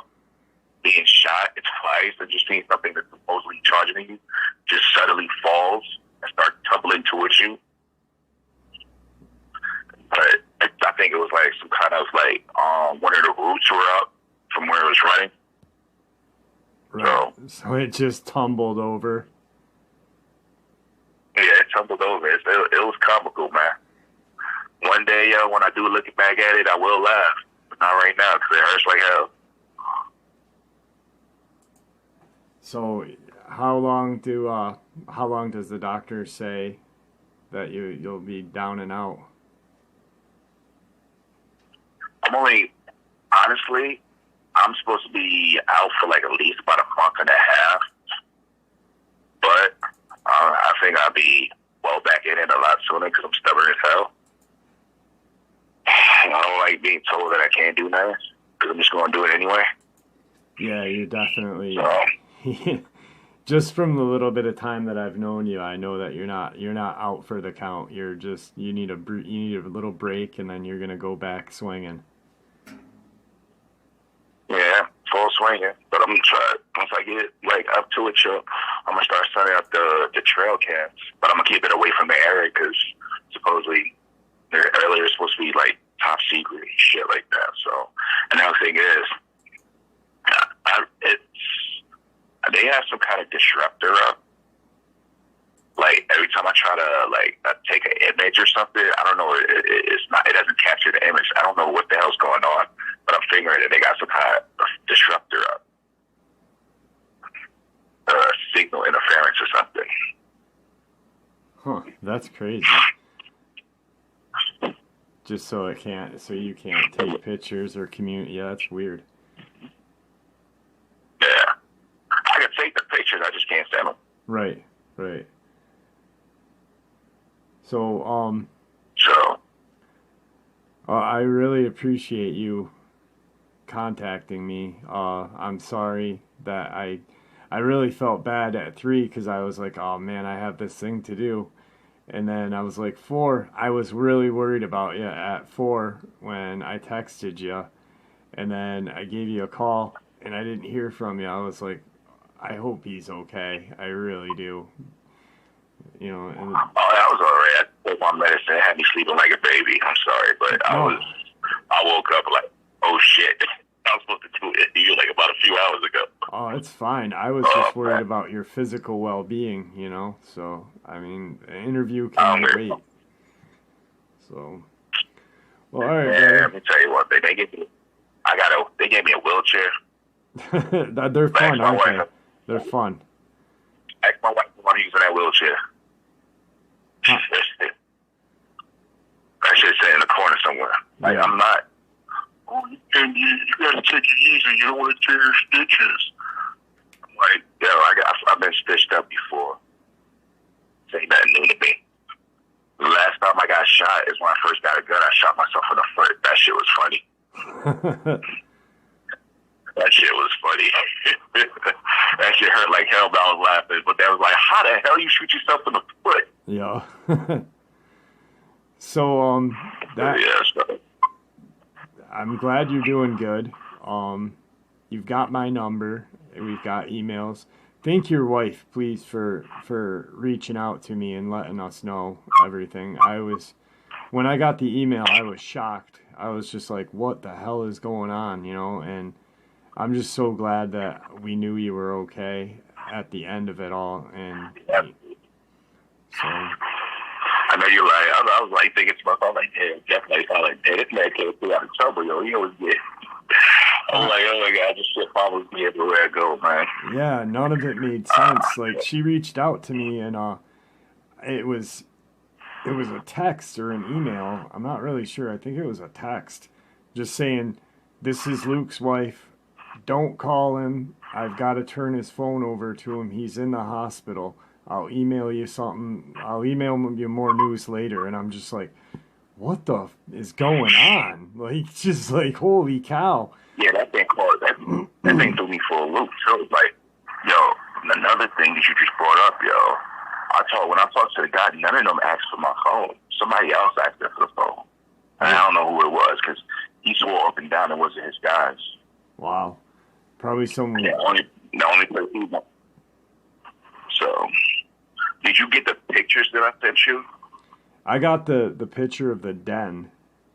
That's all that I got today. No, I actually sent you some actual pictures. I took a couple pictures of what I saw that day before I got injured. No, I didn't get any of the pictures. So, yeah, that was sent. Actually, no. Go back into. I'm sorry. My wife sent those pictures. She told me she sent you those pictures. No, I didn't get any pictures. I'll try resending them again, but that was what attacked us or me, pretty much. Right. So I'll resend those pictures for you because I took before I got up close to it. because I used the camera to zoom in, so when I was able to get a sight of it, I took a few pictures. And then I switched to audio right before I went inside a little dark area. But, yeah. All right, well, I look forward to seeing them, but yeah, that'll be crazy. So, the kid is okay too, though? I'm sorry? The kid, the young agent, he's okay? Oh, he's shipping out. I think he's on desk duty for now. Yeah, I betcha. Because I'm like, yo, you just see, like, because think about it, you shot 2 civilians. Yeah. You shot a civilian twice on the still film, and then you failed your mission, and you almost got yourself killed. So if he wasn't on desk duty, oh, man, I don't know. But right now, I'm just waiting for that element to come in. Well, I hope it comes in fast for you, because you definitely deserve it. You and your family have been through enough with these things, and you know, few people that I've talked to are just like, I don't know how Luke can stay on the land that he's staying on, and I'm like, well, it's his family's property. He's been in his family for generations. He's not gonna let it go, and so you guys definitely deserve some compensation for the crap you've been through. And for the most part, other than those few instances, yo, when they come through, they just come through. They'll peek through a window here and there, though, but they don't really bother. They don't really bother us. It's like, yo, at the end of the day, yo, I don't want to say that I'm used to them. I'm like complacent with them, if that makes sense. Right. And for the most part, yo, it's like, yo, you don't bother me, I won't shoot you. Because everywhere, yo, I'm sorry to say, everybody in my family carries weapons. Everybody. And when I say everybody, I mean everybody. Well, it's your Second Amendment right, brother. It's your Second Amendment right. Me and you, we've talked many times, and you know where I stand on the Second Amendment, so. I agree. But yeah, if you can get word to that guy from Pennsylvania, just tell him to watch his back. And if you can, just put up some spotlights. Yeah, I'm gonna actually email him. I'm hoping that he had like a burner email set up. I'm hoping that he kept it and that he's checking it periodically. Or if he just listens. Leave him a message on your channel, because I'm pretty sure he listens to the channel. So then he'll find a way to get in contact with you if need be. Yeah, I was just gonna say. I mean, and if he doesn't have the email, he's gonna hear. Hopefully, he'll hear this, and maybe it'll make some sense to him. Like, hey, I better be a little more careful, and maybe try to approach one of the agents and say, hey, what the hell's going on? Is my family safe? I don't know if they'll disclose that, depending on who you talk to, if the person is cool or not. Right. But they're there, though. They're there not because of him. They're there because of him, but they're there mainly to stop a problem from occurring. Yep, that's so, absolutely right. Pretty much, when they look at them, they got them. Because them people will be stationed there for a while, actually, before they leave. So, yeah, I bet you. Yeah, for a good couple of months at least. 6 months, maybe. Yeah. Or at least until they can, if they can figure out if he is getting tracked, if they can take it out before it, sets any. Yeah. So.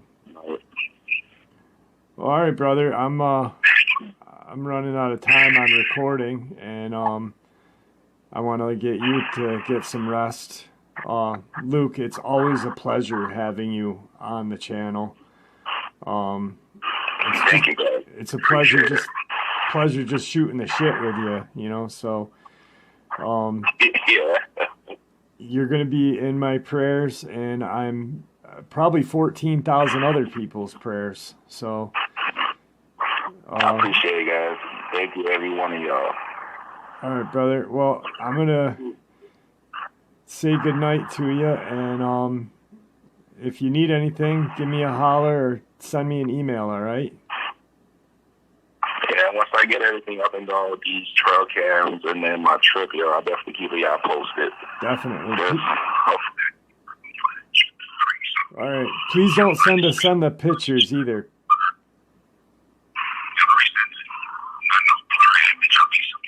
Luke, you're breaking up. Luke, your phone just did some weird stuff, buddy. There's an echo. It's really staticky right now. I'm sorry, man. That's all right. It's not your fault, buddy. Are you there? You can hear me? It's like a really weird echo. It's not picking up. It's not going to pick up on the mic. Can you hear me? Yep, that's better. That's better. Hello? All right, good. Yeah, sorry about that, guys. That's all But right. yeah, I was saying that pretty soon I'm trying to get y'all some like undisputable footage and proof and things like that, y'all. For all the listeners who want to know what a real one looks like and see a real one, I will be working to get that for you, but from a safe distance, of course. So, All right, buddy. once I get back on my feet and stuff like that, me, my dad, and a couple of friends, and hopefully these game cams, because these things cost hell of money, Yeah. could take some good shots. Because I'm going to place, once I'm able to, I'm going to place, once these guys leave, after a couple of weeks, I'm going to place them around the den area. Because I think they are migrating now. And I think that was the first one. I think that one was what do you call one that's like been kicked out of the herd or something like that? I forgot. That's one of those. What the heck do they call them? But it's one of those, and it wasn't that big either. Right. I think that one might have been a juvenile. Or he could have been one of the ones to, come in first to check. Yeah, scout. Yep. The scout. Hey guys, how's it going? Luke here. So pretty much as y'all know, I moved from Mississippi a few months back. So right now I'm actually in Maryland, which is actually a great spot. But like prior to the move and stuff, I was having like certain issues on the property because pretty much what we did, like after that last encounter, took my lay out the groundwork first before I get into this, so you can understand what I'm about to tell you. My wife's sister lives not too far from us, maybe about like 15, 20 miles from us. Then we have friends that live in a couple towns over. That's about almost 2 hours away. So the first time when I had the incident when one of them walking wolves had broke into my house, when I had the inkling that my family wasn't safe, I had sent them to her sister's, and they stayed there for like about a week or two. And then I actually got attacked by a dogman. I was hospital. I actually still am trying to recover. The use of my arm is still not 100% just yet. So, and then the second time when we was moving, we went over to the friend's house. And that was a couple of hours away due to the fact, like at the time I didn't think about it, like she's only a few miles away. What if these walking wolves tracked us to the house and I put them in danger or something like that? But nothing happened thus far. So the second time we went over, we stayed at the friend's house. They had an extra 2 bedrooms, so everything was good. So we hired a bunch of movers because my wife's aunt works in Maryland. She's a real estate agent and she owns a few properties. So we told her about the incident that went on over here. And she told us to come down and she had a property set up for us, which we did. We looked at it, we loved it, bought it. We moved down there like probably at the end of the month, but at the time we were staying at the friend's house for a couple of weeks. So we hired movers and stuff like that. Like, moving company cost like a few $1,000s. They was gonna drive it all the way down to the new house and stuff. So everything was going great. So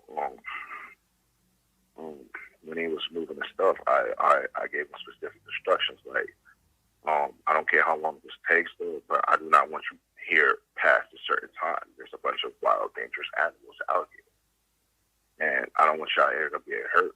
And if y'all do, bring a weapon, some kind of weapon, something to protect yourselves.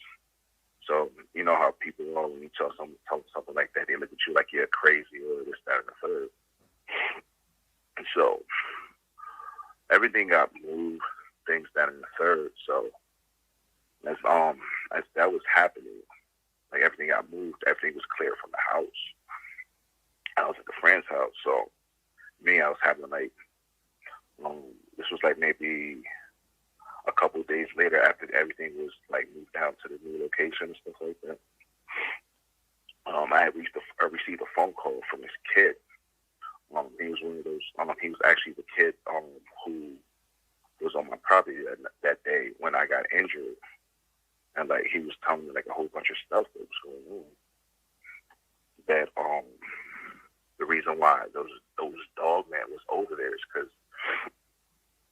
his team, and they're not related to Victor's team because I asked him, and he said that there was actually like over 100 agencies in the government, and a lot of them don't know about each other, or if they do, it's a certain classified thing, or it's a front, or this and that. But anyway, so what pretty much happened was, like, they was hunting the black one that I had encountered with, and they ended up killing its mate, a female walking wolf. So that led it to start hunting them. So as it was hunting them, somehow it created a pack of like maybe about 30 or 40 Dogmans. And it was following them. It was literally following them to each one of the cases, because the way they communicate through howls, like their communications, like they can communicate like howls and certain gestures. So like if they're like about miles away, something howls, it'll tell them to come over there or whatever, because they can pinpoint the location of where the howl's coming from, and they'll go in that general direction. So that's how they was able to track these guys. So the guys knew they was being tracked. So what they did was, because they heard me on YouTube and stuff like that, telling them everything was going on, or how I had proved this, that, and the third. So they came to my property a few times in the past. And I was thinking, this whole time I was thinking it was Victor's team, which now I find out that it wasn't his team. So that being said, these people led those walking wolves to my property to either to get me to leave or for it to kill me and silence me. And the kid that told me this no longer works with the agency. So he felt like, he owed it to me to tell me. So me finding this out, so my property sees same people, which was the government, bought my property. And so I was, at the time I was emotional, so like I didn't want to be in the house. So first of all, I don't drink at all. So I went for a drive. I went back to the old property. And I had some kind of liquor in my hand. And this time I literally solicited an encounter with the walking wolves. I was looking for them. So pretty much I got to the property. I'm sitting in my car, drinking, just crying, drinking, crying, yelling, screaming, cursing, drunk, pissed. All these emotions was hitting me at once. So I'm just walking. I had my only thing I had with me at the time was just my 40 on my hip. So I'm just walking around the property, just crying, like all the things that I have to give up, because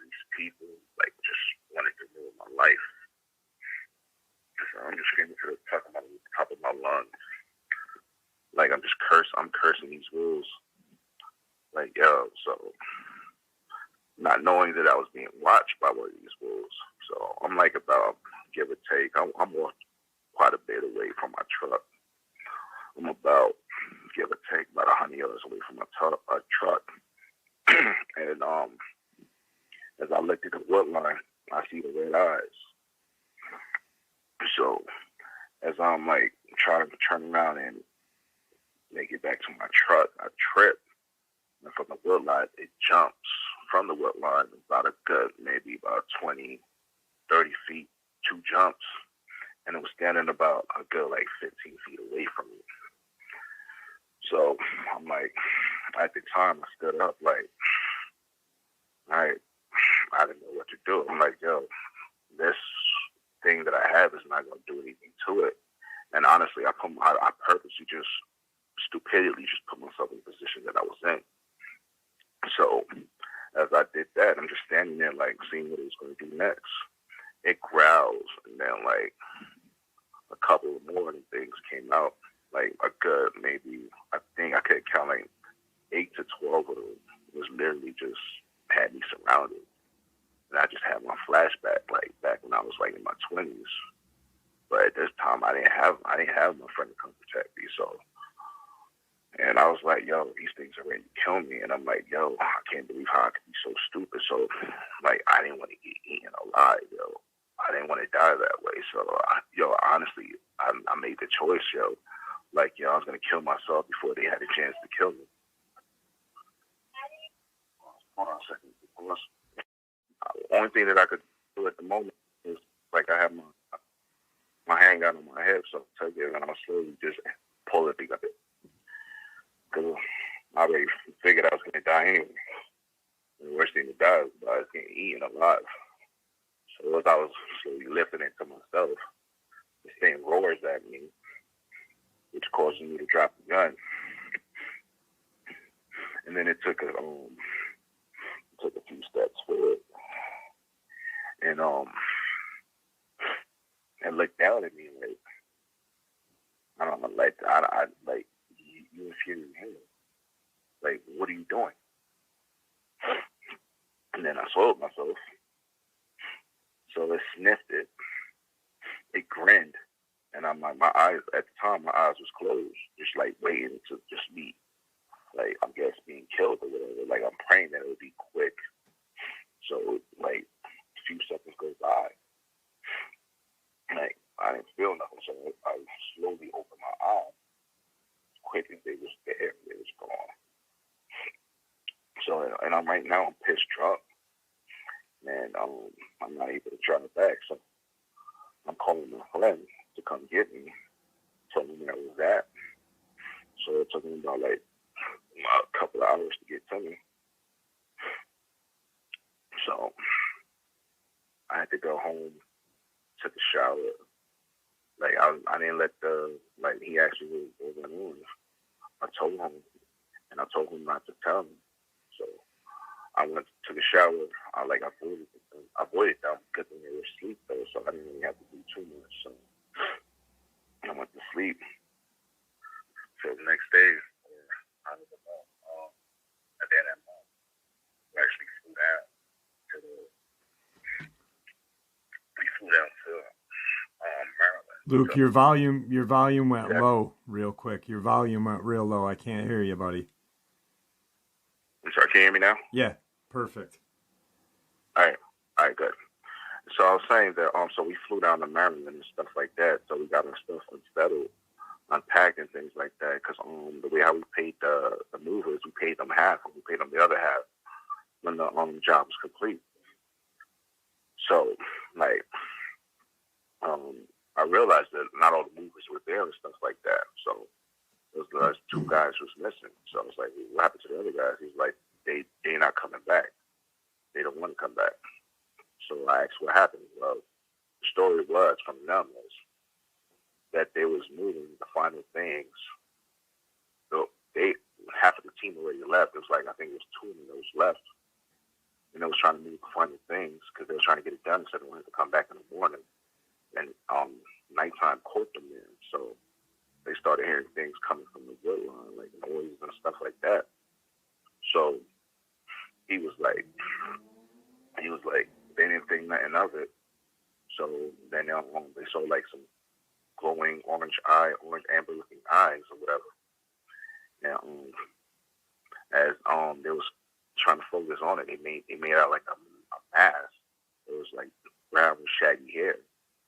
It was two of them. So he came out. They came out charging them. So they ran. So the only thing that they could lock themselves in was my shed. And you had to put like a way to barricade the door in. And this thing was just like banging on the door, trying to get in. So like they was screaming, hollering.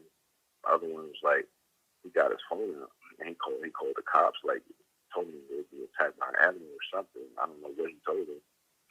But then he come out there to the police came in.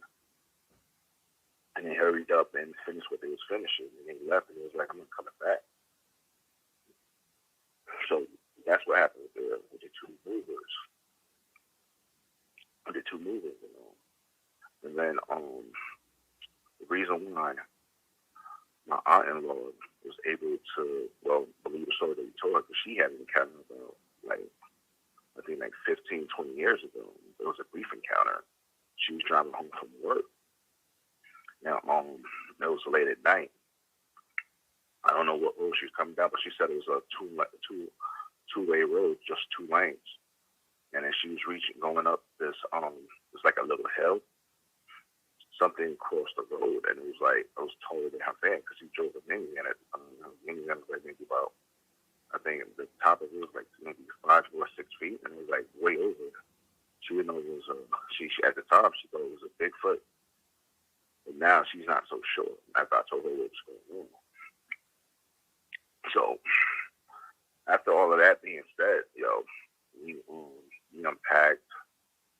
We was pretty much getting ourselves settled. The kids love the environment. It's not like we don't have no acres anymore, but it's just fun. Because at the end of the day, there are other houses around, not too far from each other, so it's a beautiful place. So then, just after we done got settled and stuff like that, I went to I drove around to like the local wood line and stuff like that, just looking around and see if there's any signs of these walking wolves in the area, because there's ways you can tell if they're in the area. So, like, if you find like a strong scent of piss, like the strongest piss you can ever smell, if you see like a scratch marks above like about 6 feet, trees pushed over, and things like that, that's how you know you should have one of them walking wolves in the area and things like that. So I went there in the daytime. I didn't see no signs of them walking wolves, but I did see signs that there was a Bigfoot in the area and stuff like that. So I left. I came back the following weekend with some apples, like in the areas where I knew there was at, and I just kept leaving it there. So I used to bring like apples like every weekend and leave it there, and of course the apples was going and stuff like that. So I work overnight. So one day I was actually coming home from work and stuff like that. So I was already tired. And I'm not gonna lie, I wasn't falling asleep on the road, but I was dozing off, so I was trying to try to get home and stuff like that. And like something ran in front of the car.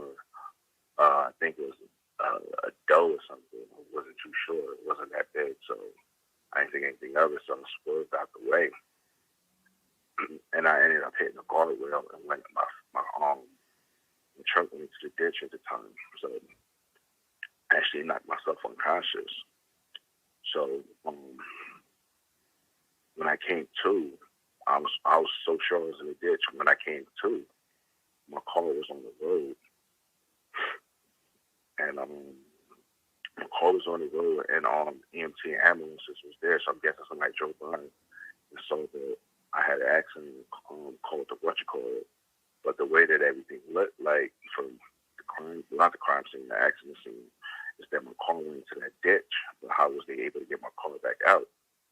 So my thing is, I didn't see what happened though, but I'm thinking that one of those Bigfoots actually saw my car over there and probably recognized me for me just leaving the apples and put my car in a way that somebody could see it.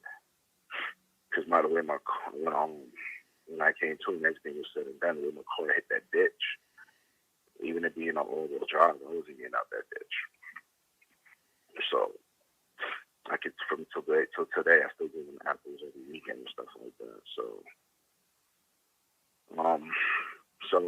pretty much everything is is going well with the exception of those two. A couple of weeks ago, I did get a phone call from my sister-in-law, and she told me about her encounter that she happened 10 years ago.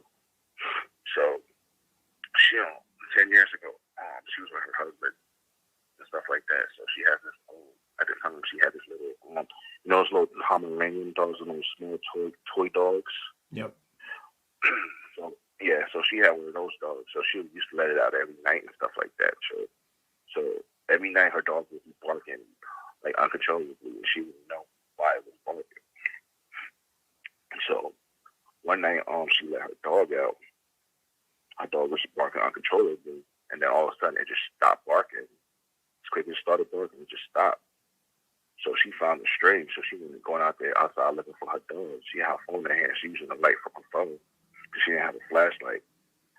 Like standing like maybe like 20 feet away from her, she see this brown wolf-like creature standing there, having her dog in the air, eating her dog.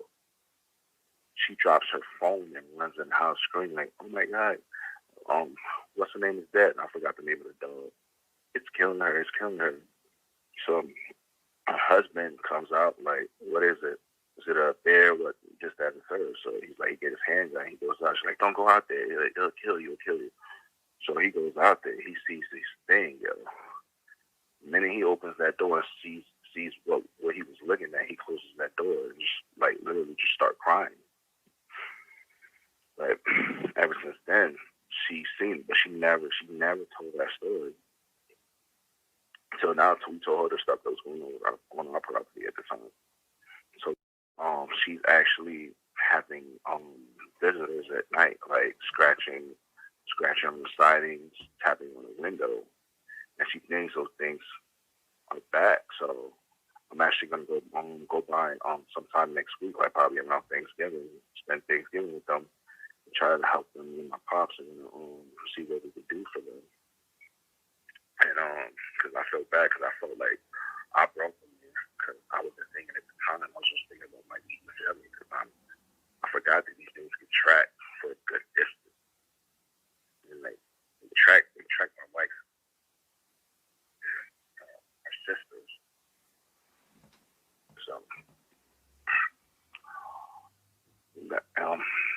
that's pretty much what happened so far.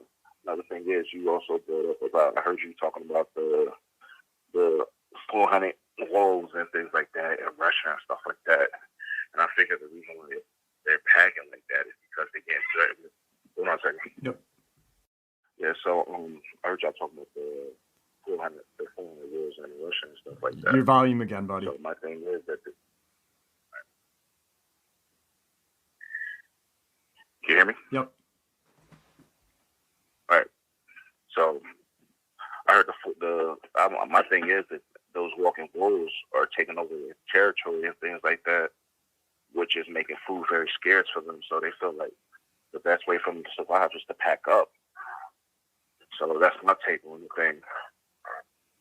Yeah, that makes sense. I mean, these things terrorize the town, and like you said, wolves don't really go into towns. They, try to stay out of little villages. Even if it's a small remote village, they'll try to avoid it as much as possible. And, they went unless they don't have no choice and there's no food in the area. Right. And, being a predator themselves, the only thing that's really going to scare them is a larger predator. And they're really not going to be a pack of wolves are not going to be really too afraid of a singular bear or two bears, but something like a dogman No, or the walking wolf, that's a whole different scenario for them. yeah, because at the end of the day, yo, those things are bigger, stronger, faster, and they're like wolves on like steroids and shit. Yeah. So at the end of the day, yo, if there's no food in the area, if they're taking all the food in the area, they're gonna go to the closest area where they can get food because they're starving. It's literally taking over the areas. So they're doing a lot of things that even freaking bears are freaking grouping up together. I read something a couple weeks ago that was like a group of bears spotted. I forgot what state it was. And I'm like, that's a rare thing because those are, if it ain't mama and her cubs, it's a rare thing for bears to group together. Yeah, absolutely. So, absolutely. It's just crazy. So I mean, I will be going down there next weekend. So I'll just like to help like secure everything, make sure everything's good. I'm not too sure about what their gun laws down here. So right now I keep my weapons in the case and stuff like that because I have to read up on how the laws work over here, and I have to get my open carry and all of that stuff if they have that over there. But it's just crazy, man.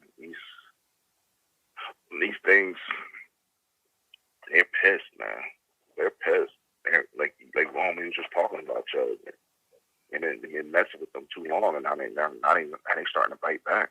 Yeah, exactly. Yeah, they want what's they either like you said when we were talking prior to the interview, they know when the end of times are because they're that type of creature, and they can sense disease, they can sense strife and melee, and 2020's been that year. I mean, so we've had a lot of encounters recently. Yeah, because they've been coming out a lot more and they're getting a lot bolder. They're like, they know they got. Their thing is the reason why they only attack humans is because they had no need to let you get away. But they're saying like a lot of people that they let you. Now the thing is, a lot of people that they let getting away. When they let them get away, more people come. People with guns come, and some of their family members get missing. So now, these dogman things that you call them, their mindset is probably like, if I let you go, you're gonna bring somebody else to kill me. So I'm just gonna take you out right then and there. I probably hide your body somewhere so they can't find you. Yep. That's what I like. Cause there was a lot of missing people in Mississippi. A lot of missing people in cases became unsolved. Yeah. And I'm thinking this is what these things are doing. Because for the longest, they'll let you go. Because you and I both know nobody can outrun a walking wolf.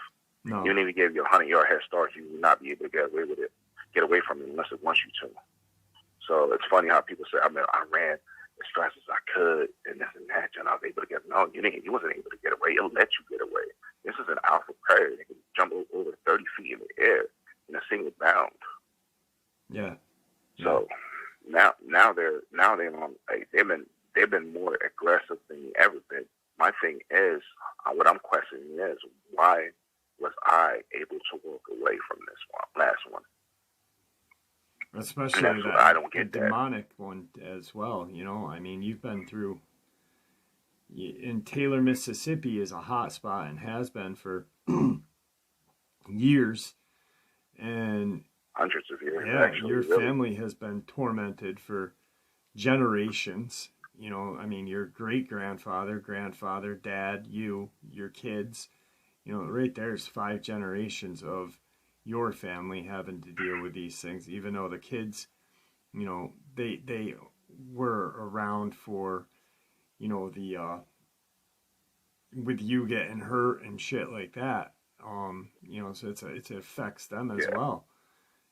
So But you yourself have seen how smart, how cunning, how powerful they are. You know, Big Red got taken, pretty much almost taken out by 3 or 4 of them. You know, I mean, still he put up a good fight, but when they pack up, they can pretty much do anything they want. They could decimate anything. They could decimate anything. Yeah. And I believe if it wasn't for my grandfather, he probably wouldn't make it out, because my grandfather said he was in bad shape when he found him. Yep. But he was still fighting. And once he realized the fight was over, is when he finally was able to freaking just relax, not even relax, just get experience. And like Victor said that he was almost on the brink of death. That his wounds to his neck was his worst one. Yeah, he was tore up. You know, and they're just, I don't even know anymore. It's there's certain things that are coming to, you know, a head, and we're not gonna like where it leads to. I'm afraid. So. Yeah, I agree with you. And on that note, one of my things is the reason why I believe I survived that one, because I believe I wasn't an intended target. Because mind you, when people was on my property for the longest, I know he smoked them around. So I don't know if he, at the time, he associated me with them, or not. But I figured if he found me, I think his mentality, if he found me, he found them. So, but I think he's looking for those people, because at the end of the day, they said the kid said that they killed its mate, and when he killed its mate, it went bonkers. Right. And they already lost about, I think he said they lost about 10 people already due to him and his pack. So I'm a pack of freaking 40 broken rules. That ain't no joke, man. It's not a joke. No, it's not. It's not. It's like a biker gang on steroids with claws and teeth. Exactly, man. I don't know what else they did to piss this thing off, but this thing looks like it's not stopping until it gets every last one of them. So I'm pretty sure pretty soon Victor team is gonna get caught in to deal with them. It's gonna start being some more casualties. I'm surprised that he ain't heard about unless they covered it up, the deaths of the supposed agents and stuff like that. But they're losing men left and right. Well, I'm guessing when that comes into the point when they can't handle it, they're gonna have to contact Victor's team or Victor's agency. Yeah. I mean, there's offshoot, not like Victor's team and agency or who he works for, but there's offshoot state branches and stuff like that. And, you know, they're even bothersome for Victor, because when they get involved and try to cover it up and hide it and keep it a secret from them, that makes more work for his guys and him. So I don't know. They might have to get together and work together on this.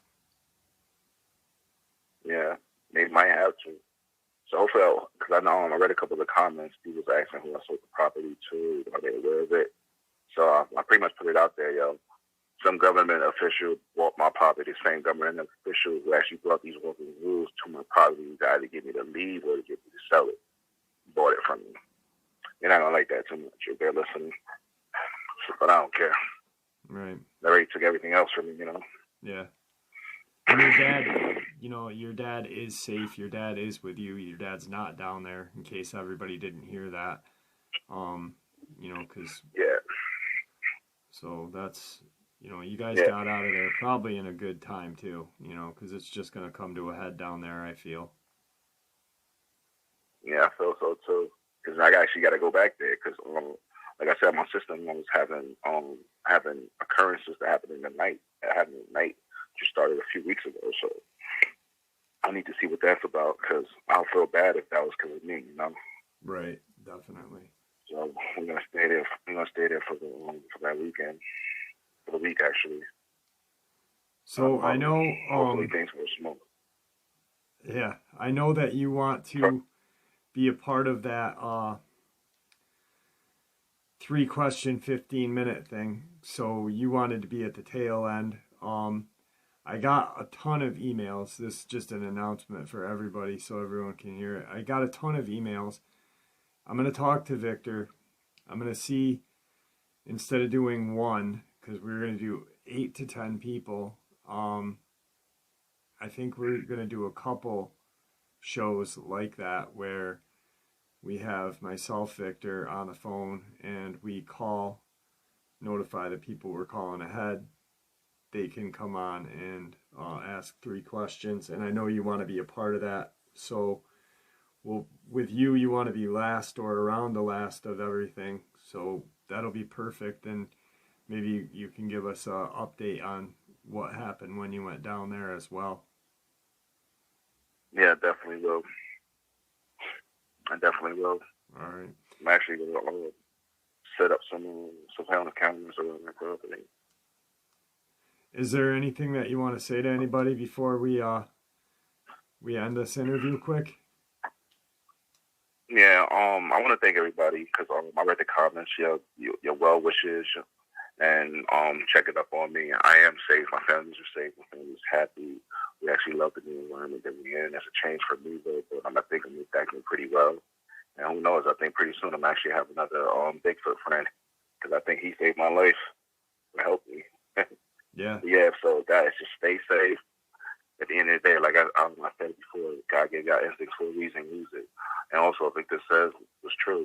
Don't lock yourself up. Enjoy nature. Just be smart about it. You know, if something don't feel right, then trust your instinct and just leave that area as soon as possible. Because at the end of the day, the only thing that can protect you is your instincts. So don't neglect them. Right on. All right, folks. 5 generations of Dogman experiences right there. Actually living in just torment by Dogman and the government, being forced out of your property that your family has owned for generations. It's terrible. It's absolutely terrible. And I commend Luke and his family for, living through this and still being good people. Unfortunately, Luke's dad passed away earlier last year, and it's a shame because I was hoping to interview the guy sometime because he seemed like a really nice guy like Luke. Guys, please stay safe, happy, healthy, and ever vigilant, keeping an eye on our children, our pets, our family, and friends. These creatures are real. They're out there. They are dangerous. Share this information with the people you love and care about, and it may just save their lives someday. Also, thank you. Thank you for supporting the channel. Your support is what makes the channel so special and what continues its growth. Never stop pushing back. Never stop asking questions. And God bless you all.